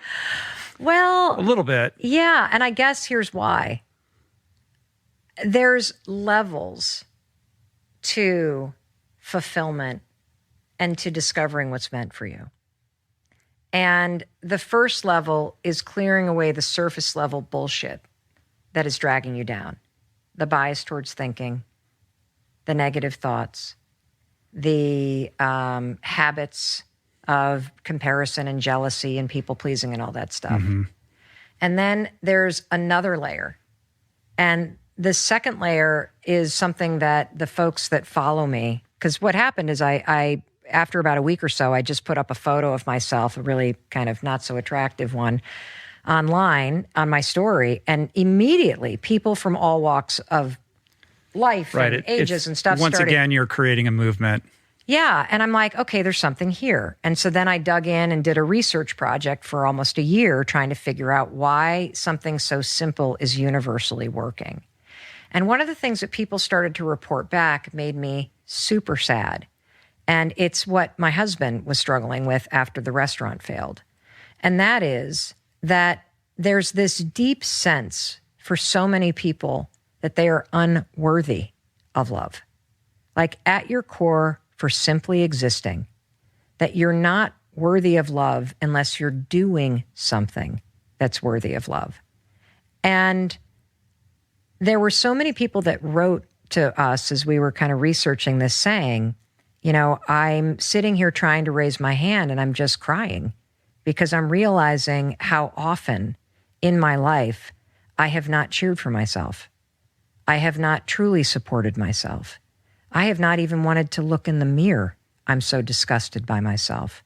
Stories about whether it was failure or abuse or trauma, that somehow that experience has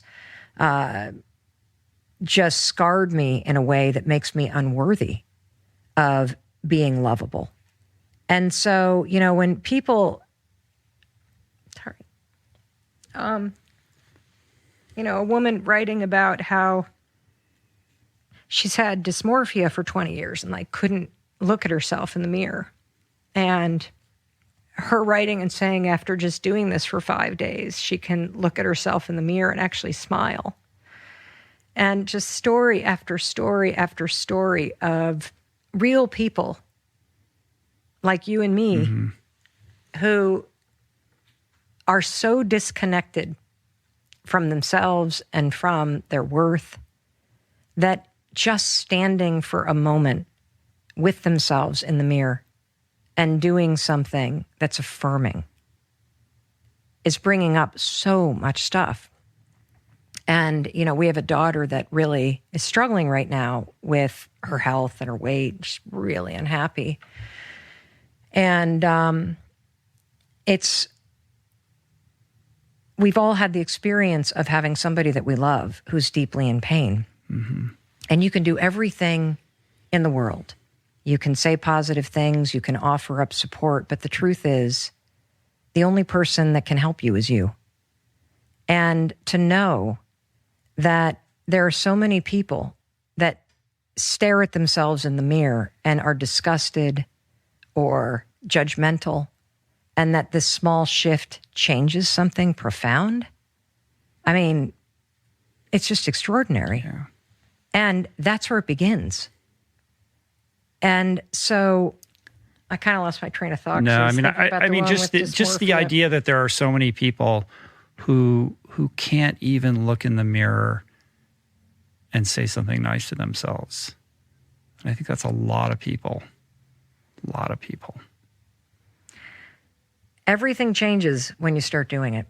And it has this massive snowball effect.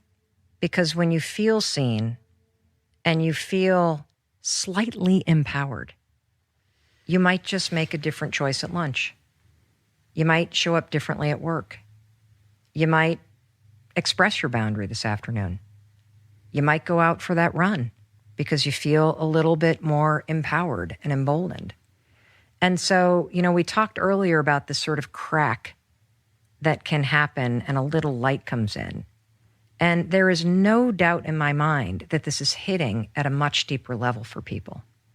And so when you can wipe away that second level and start to treat yourself as if you're worthy. You see, all these things that we're seeking outside of ourselves, self-worth, self-esteem, self-confidence, self-love. We're looking all around at likes and followers and the number in your bank account and the number on the scale and the car you drive. All those things begin by giving them to yourself. And so when you start to do that, I spoke earlier about how this is creating a partnership within you. When you start to give those things that you desperately need, something else magical happens. You start to have the ability to turn down the noise around you, which only turns up the signals within you and the voice within you. The criticism is so loud. When you can turn that down, you hear something else. What you start to hear is your hopes, your dreams, the things you're drawn toward, your curiosity, those things that you're not giving yourself permission to lean into because you don't think you're worthy. Fuck, you won't even look at yourself in the mirror. So how the hell are you going to listen to your intuition? Mm-hmm. And that's what this painting story is about. Your intuition is going to lead you astray until you're able to reckon with all of that stuff so that you can get at the purity of what your soul is actually trying to communicate with you. And that's what that painting story is about. Yeah. It's about what happens when you are able to just give yourself permission to want the things that you want. And unless you believe that you're worthy, unless that you practice love, you're never going to think that you deserve the things that you want. Right. So tell the story. Okay. So I'm probably going to sob it's long. Hysterically. I'll shorten it. I'll shorten it. So the bottom line is that in 1990, I was a senior in college at Dartmouth. And my parents came to visit from Western Michigan. And we went to this place called Simon Pierce, which is a famous glass blowing mill. And as we walked into the restaurant, I had an experience that you may be able to relate to. And that is, I walked in and I immediately saw this painting hanging on the wall. And it was about the size of a door, only horizontal. And it was a Vermont landscape. And I was drawn into it immediately. Like, I was no longer in that restaurant. I was standing in that field. I could feel that breeze. I had never, ever had an experience like that with a painting. Have you ever had an experience like that with art? No. Not like that. Not like that. My sense was that this is very atypical for you. Very. So I kind of lost it. The restaurant was quiet. And then I leaned back. I'm suddenly kind of back in the moment. I'm like, I'm going to own this painting someday. That was what was right there. And I looked at the price and it said like $3,000. I'm like, not today. And I went back and I sat down and that was it. But the painting never left my mind. You see, there's something called the Zeigarnik effect.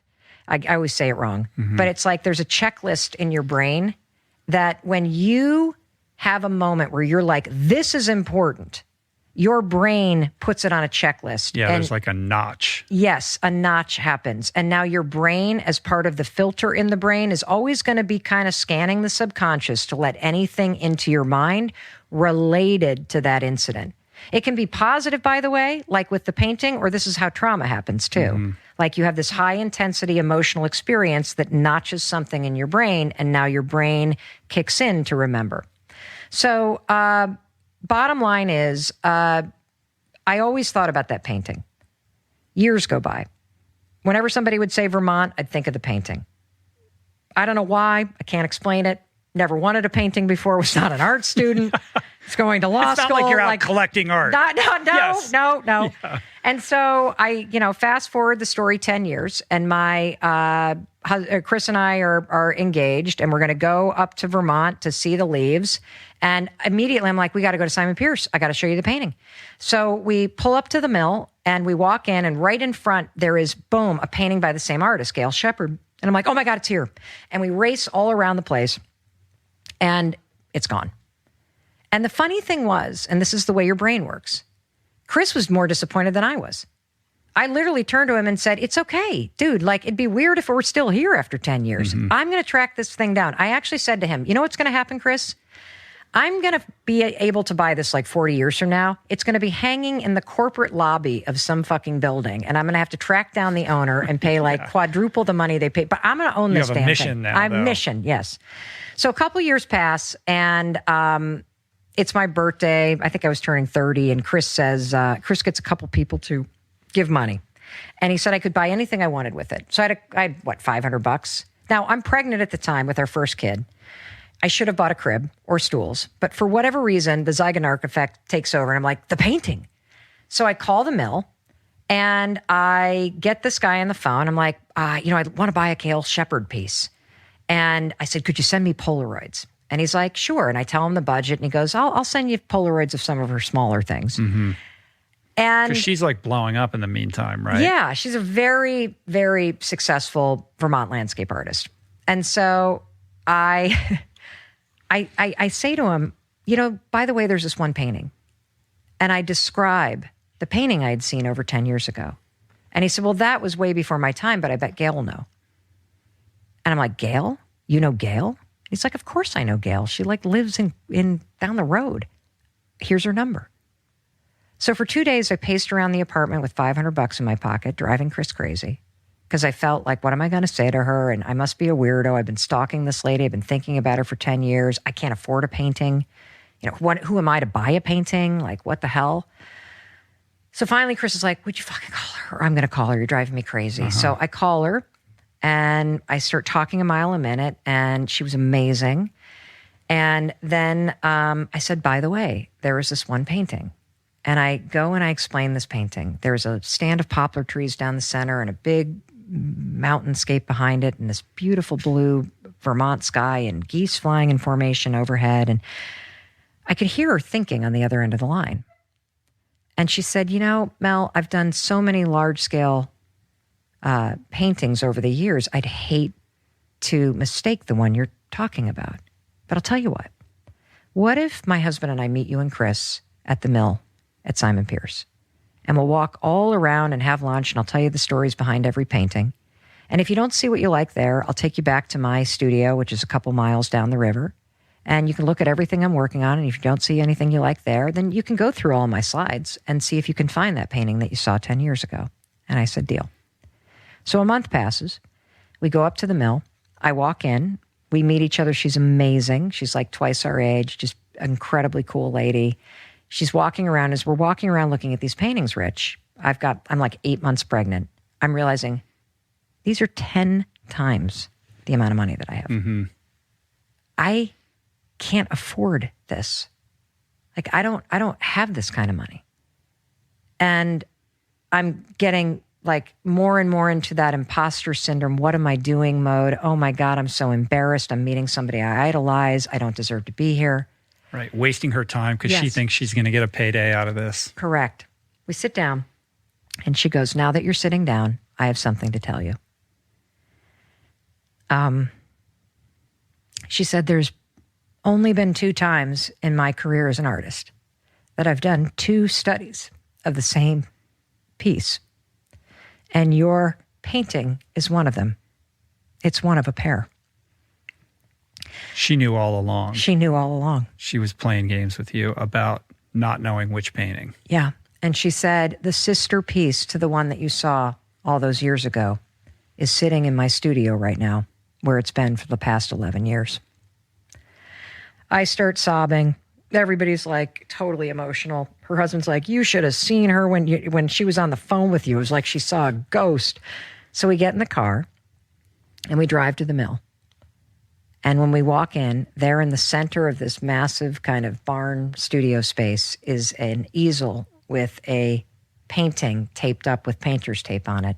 And it was the sister to my painting. There were slight differences, not as much movement in the grass, but it was one of the most extraordinary experiences of my life. It was as if time suspended and I was standing before that painting in 1990, saying it would be mine.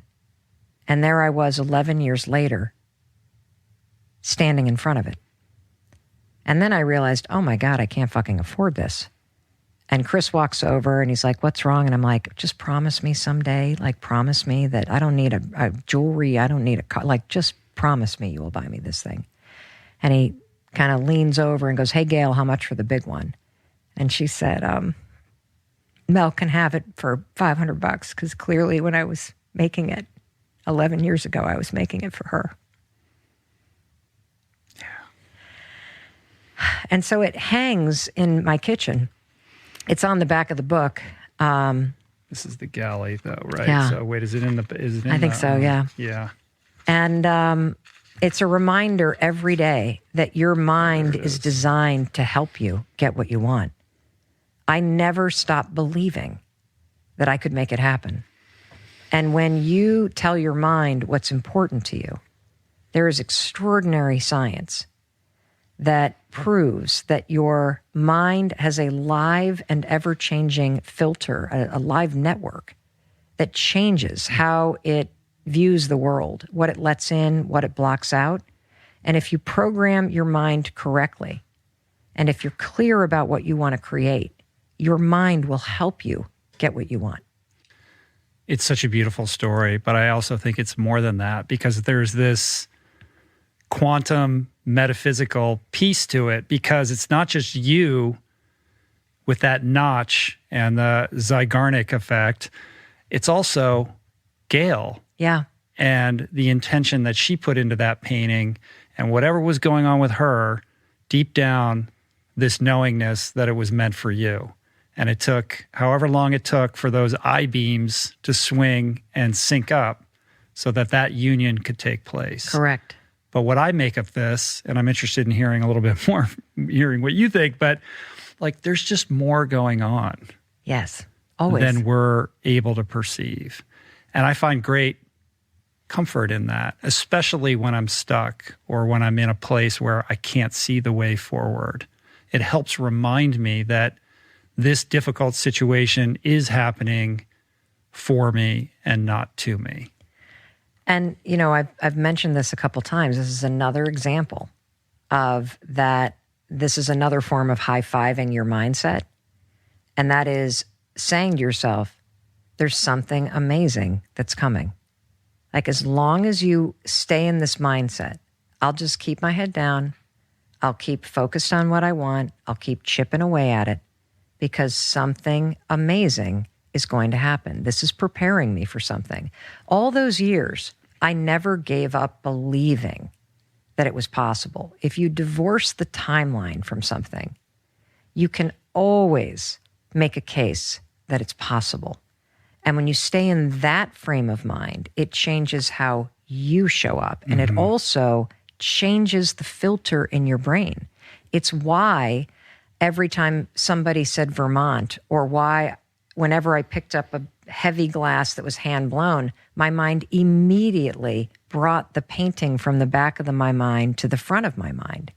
Your mind is designed to show you and help you and to keep things front and center if you are managing all of the basics. Now, if I had believed I was unworthy or undeserving or whatever, which I did in other areas of my life for sure, but for whatever reason, this painting, I kept an open mind, and I never, ever, ever thought I didn't deserve it or wasn't worthy of it. Because the second you go there, your mind's like, oh, it's not important anymore. Yeah, Live it would have filter been just lost. changed it. Yep. A million things would have happened before even the opportunity to call Gail, which you never would have made that call. Correct. Because you wouldn't have felt worthy and Correct. you would have felt like you were wasting her time. So I think the power is in this idea that when you lodge into your brain a certain possibility and you hold on to it, you create a frequency and a state of being that allows the possibility to exist for it to happen. Short of that, it's not happening. Yeah. Right. And it's not like toxic positivity where it's like, well, I believe it's going to happen, so it's going to happen. You're putting yourself in a position for the outcome to go favorably for you. Yes. And I think on somebody else's timeline. I mean, this Yes. took 20 years or whatever, right? Yeah, it was like 11 years. Yeah, whatever. Yeah, and I think that even bigger is all of the, not my research, but research by people way smarter than me on how this reticular activity system in your brain is designed to bring in information or block it out. And so just like there's a default, a negativity bias, a confirmation bias, you can actively make sure that your filter, this live network that's like a hairnet on your brain, deciding what comes in, what goes out. There's only 4 things that come in and out of your brain. Your name, any threat, any sign that your partner is interested in sex with you or somebody else, because everybody's had that. Who are you looking at? I get a sense of that. And 4, whatever your brain believes is important to you. That 4th one is where the treasure is. Because when you get intentional about what's important to you, your reticular activity system is always paying attention. I'll give you an example. How you've shopped for a car, right? And the second you're like, oh, I want to get the new Bronco. You see them everywhere. Right. Everywhere. You know why? You told your brain that's important to me. So your brain's like, okay, block out the Hondas, let in the Broncos. Yeah, you use the red Acura example in the book, and then this idea of seeing hearts everywhere. Yes. So this is another little sticky tool that sounds super stupid, but this is the key to kind of experimenting in an interesting way with just how quickly you can change the filter of your brain. Starting tomorrow, after you high-five yourself in the mirror, I want you to play a little game. Look for a naturally occurring heart shape. Could be a rock, could be the shape in a cappuccino, could be a stain in the floor of your garage. It could be anything. And what you're doing is you're telling your mind, I want to see a heart shape, and your mind will literally start to filter the world for it. And when you see it, this is how you can amplify the exercise in terms of changing the network and patterns in your mind. Just take a moment and be like, oh my God, I found it. Like, kind of like let that, scavenger hunt, I win, the universe put this here for me effect happen. And what will start to happen, because you'll see it all over my story, is you'll start to see hearts everywhere. And the reason why I want you to start with this heart game is because you won't do anything I'm telling you to do until I can prove to you that it actually works. And when I can prove to you, either through the car example or through this heart rock example, that you can in real time change what your brain shows you that you normally walk by, you will start to realize that you can use that to your advantage. If you start to treat yourself every morning in a way that shows your brain that I love myself, I support myself, I encourage myself, I put myself first, your brain will start to show you other examples of that throughout the day. Because right now the opposite is happening. Right. You just find examples of why you're a piece of shit or unworthy or Yeah, like for example, my daughter was like, beating herself up. And if she looks in the mirror and trashes herself, if she misses the dentist appointment, she goes, see, I can't do anything right. I missed the dentist appointment too. I don't have that story about myself because I've been practicing the high five habit. And so I missed the dentist appointment. I'm like, oh, shoot. I need to get better at planning. I'll call him and apologize and reschedule. I don't take it to the I'm a shitty person level. Right. It seems like tiny little things like, oh, the dentist appointment missed or whatever. But those associations, when you string them out over the course of even a single day, imagine what the experience is, the difference in your daily experience. I mean, when you talk about like sliding doors, that leads to so many unforeseeable outcomes that you can't predict. And if you do that every day for a year, what does your life look like? What are some of the decisions that you're going to make or not make based upon practicing like a profound level of self-love? I think that's why it's so hard to change. Is it's the aggregate effect of all those small little negative thoughts that keep you feeling like, why even bother? Well, on some level, we're addicted to those thought patterns. They are doing something for us in a perverted way. They're providing a sense of comfort. I actually don't think that we're addicted to them at all. You don't think so? No, I have a much more kind of clinical opinion about it. I think our brains love patterns. That's it. And we just give it a different pattern. Yeah. We've made the mistake of making our patterns personal. They're not. They're just a pattern. You've had a pattern of thinking this stupid shit for a long time. And if it's not working for you, you have to break the pattern because patterns repeat. But addiction in the strictest definition, meaning you just keep doing the same stupid shit over and over again, even though you're getting bad outcomes. Got it. In that definition, then yes, I agree with you. I want to say one other thing if we have time. I don't know even where we are with time. We're gonna end this shortly, but go for it.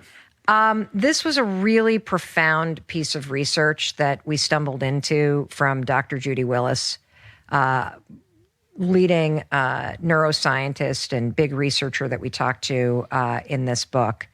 And it was something that I had never fully understood. And so one of the high five habits is what I call giving your heart a high five. And this, in many ways, I think is just as profound as high-fiving your reflection and just the depth of research that goes into explaining why it has such a profound impact in terms of how you relate to yourself. But high-fiving your heart is putting your hands kind of right on your heart, one on top of the other, and saying, I'm okay, I'm safe, I'm loved. And I started doing this when the pandemic hit, and I started to wake up to a wave of anxiety. And one of the things that we learned in writing this book is that the first thing that you need to be able to do before your brain can even engage in new patterns of thinking is to settle your nervous system. So, we wrote a bunch about the vagus nerve, but when you put your hands over your heart first thing in the morning and give your heart a high five and say, I'm okay, I'm safe, I'm loved. First of all, it's true, because if you can say those words, you're okay, you're safe, you're loved. But secondly, it tones what's called the vagus nerve, which I know you talk about on this show, that is the secret to switching between your parasympathetic and your sympathetic nervous system. So if you're somebody like me, who has lived your life on edge, if you grew up in a chaotic household, if you've experienced trauma, if you constantly feel like you're waiting for the other shoe to drop, if you wake up and the first thought is, I've done something wrong, someone's mad at me, I want you to try this other high five habit by high-fiving your heart. You can say it 15 times if you have to. I'm okay, I'm safe, I'm loved. It will soothe your nervous system and settle it, because you cannot have new thoughts or learn new behavior if your nervous system is on edge or on hyper alert. And it makes sense. If somebody were to run in here and suddenly come in here with a gun and rob you, would you be able to do a math problem at the same time? No. And if you're jittery or anxious, try reading a book. You're not going to be able to really comprehend anything that you're reading. Correct. And so this is one of these other things that builds you learning how to soothe yourself, you learning how to calm a weary nervous system so that you are able to receive the benefits of being able to raise your hand in the mirror. We have, I don't name her in the book, but there's a person in this book that we write about that is using these tools in a domestic violence shelter. And one of the things that I love about learning how to fulfill your deepest emotional needs for yourself is that even when, and these are her words, not mine, she wrote and said, Mel, here I am in a situation where I have nothing. I am starting over for real. But these tools are reminding me that at least I have myself. Beautiful. I think that's a good place to end it. I could talk to you forever. I know. We have to 5, 4, 3, 2, 1 in order to just end the podcast. Yes, we do. I adore you. I love you. You're so powerful. And I think, such a service to humanity with everything that you do. And I love the conversation. So thank you for being here today. Thanks, I Rich. appreciate it. The new book is The High Five Habit, available everywhere. When we publish this podcast, there's a picture of Mel in the back in front of the painting. That's right. That we told the story about. Everybody go pick it up. It's on Audible also, right? Yeah. As an audiobook. Yep. And also you've got this high five challenge thing, Oh, right? yeah. So, Join me and Rich. The High Five Challenge. It's a 5-day, totally free to do the challenge. I'm getting 5 million people to wake up 5 mornings in a row and Just 5 million. Yeah, just 5 million, and start their day by high-fiving themselves in the mirror. And every day there's video pep talk, deeper dive into things like self-confidence or self-esteem. And what's really cool is it's powered by something called Growth Day. And that allows you to be part of a community of people. You can upload photos, get cheered on by lots of other people. But more importantly, you won't be alone standing in your bathroom in your underwear doing this cheesy thing. You'll have me supporting you and millions of other people. All So right, come cool. to the High Five Challenge. Yeah. So where did they go to highfivechallenge.com? Yep, you can. Or Rich is going to provide a link. And if you end up joining Growth Day, you might get a kickback to Rich and support the podcast. Right, some kind of affiliate thing. Yes. All right, well, you can go to highfivechallenge.com if you want to support the podcast. It looks like there's some kind of, swing back my way. If you do that, I'll put that link but up. only if they end up staying with the app. The challenge is free. The challenge is free. Awesome. And don't be a stranger. Come back and do this with me again sometime. This is Anytime great. you All ask. right. 5, 4, 3, 2, 1. I'll be there. Thank High you. five, baby. 5, 4, 3, 2, 1. Peace. High five. That's it for today. Thank you for listening. I truly hope you enjoyed the conversation. To learn more about today's guest, including links and resources related to everything discussed today, visit the episode page at richroll.com, where you can find the entire podcast archive, as well as podcast merch, my books, Finding Ultra, Voicing Change in the Plant Power Way, as well as the Plant Power Meal Planner at meals.richroll.com. If you'd like to support the podcast, the easiest and most impactful thing you can do is to subscribe to the show on Apple Podcasts, on Spotify, and on YouTube, and leave a review and or comment. Supporting the sponsors who support the show is also important and appreciated. And sharing the show or your favorite episode with friends or on social media is, of course, awesome and very helpful. And finally, for podcast updates, special offers on books, the meal planner, and other subjects, please subscribe to our newsletter, which you can find on the footer of any page at richroll.com. Today's show was produced and engineered by Jason Camiolo, with additional audio engineering by Cale Curtis. The video edition of the podcast was created by Blake Curtis, with assistance by our creative director, Dan Drake. Portraits by Davey Greenberg and Grayson Wilder. Graphic and social media assets courtesy of Jessica Miranda, Daniel Solis, Dan Drake, and AJ Akpodiete. Thank you, Georgia Whaley, for copywriting and website management. And of course, our theme music was created by Tyler Piatt, Trapper Piatt, and Harry Mathis. Appreciate the love the support. See you back here soon. Peace. Plants. Namaste.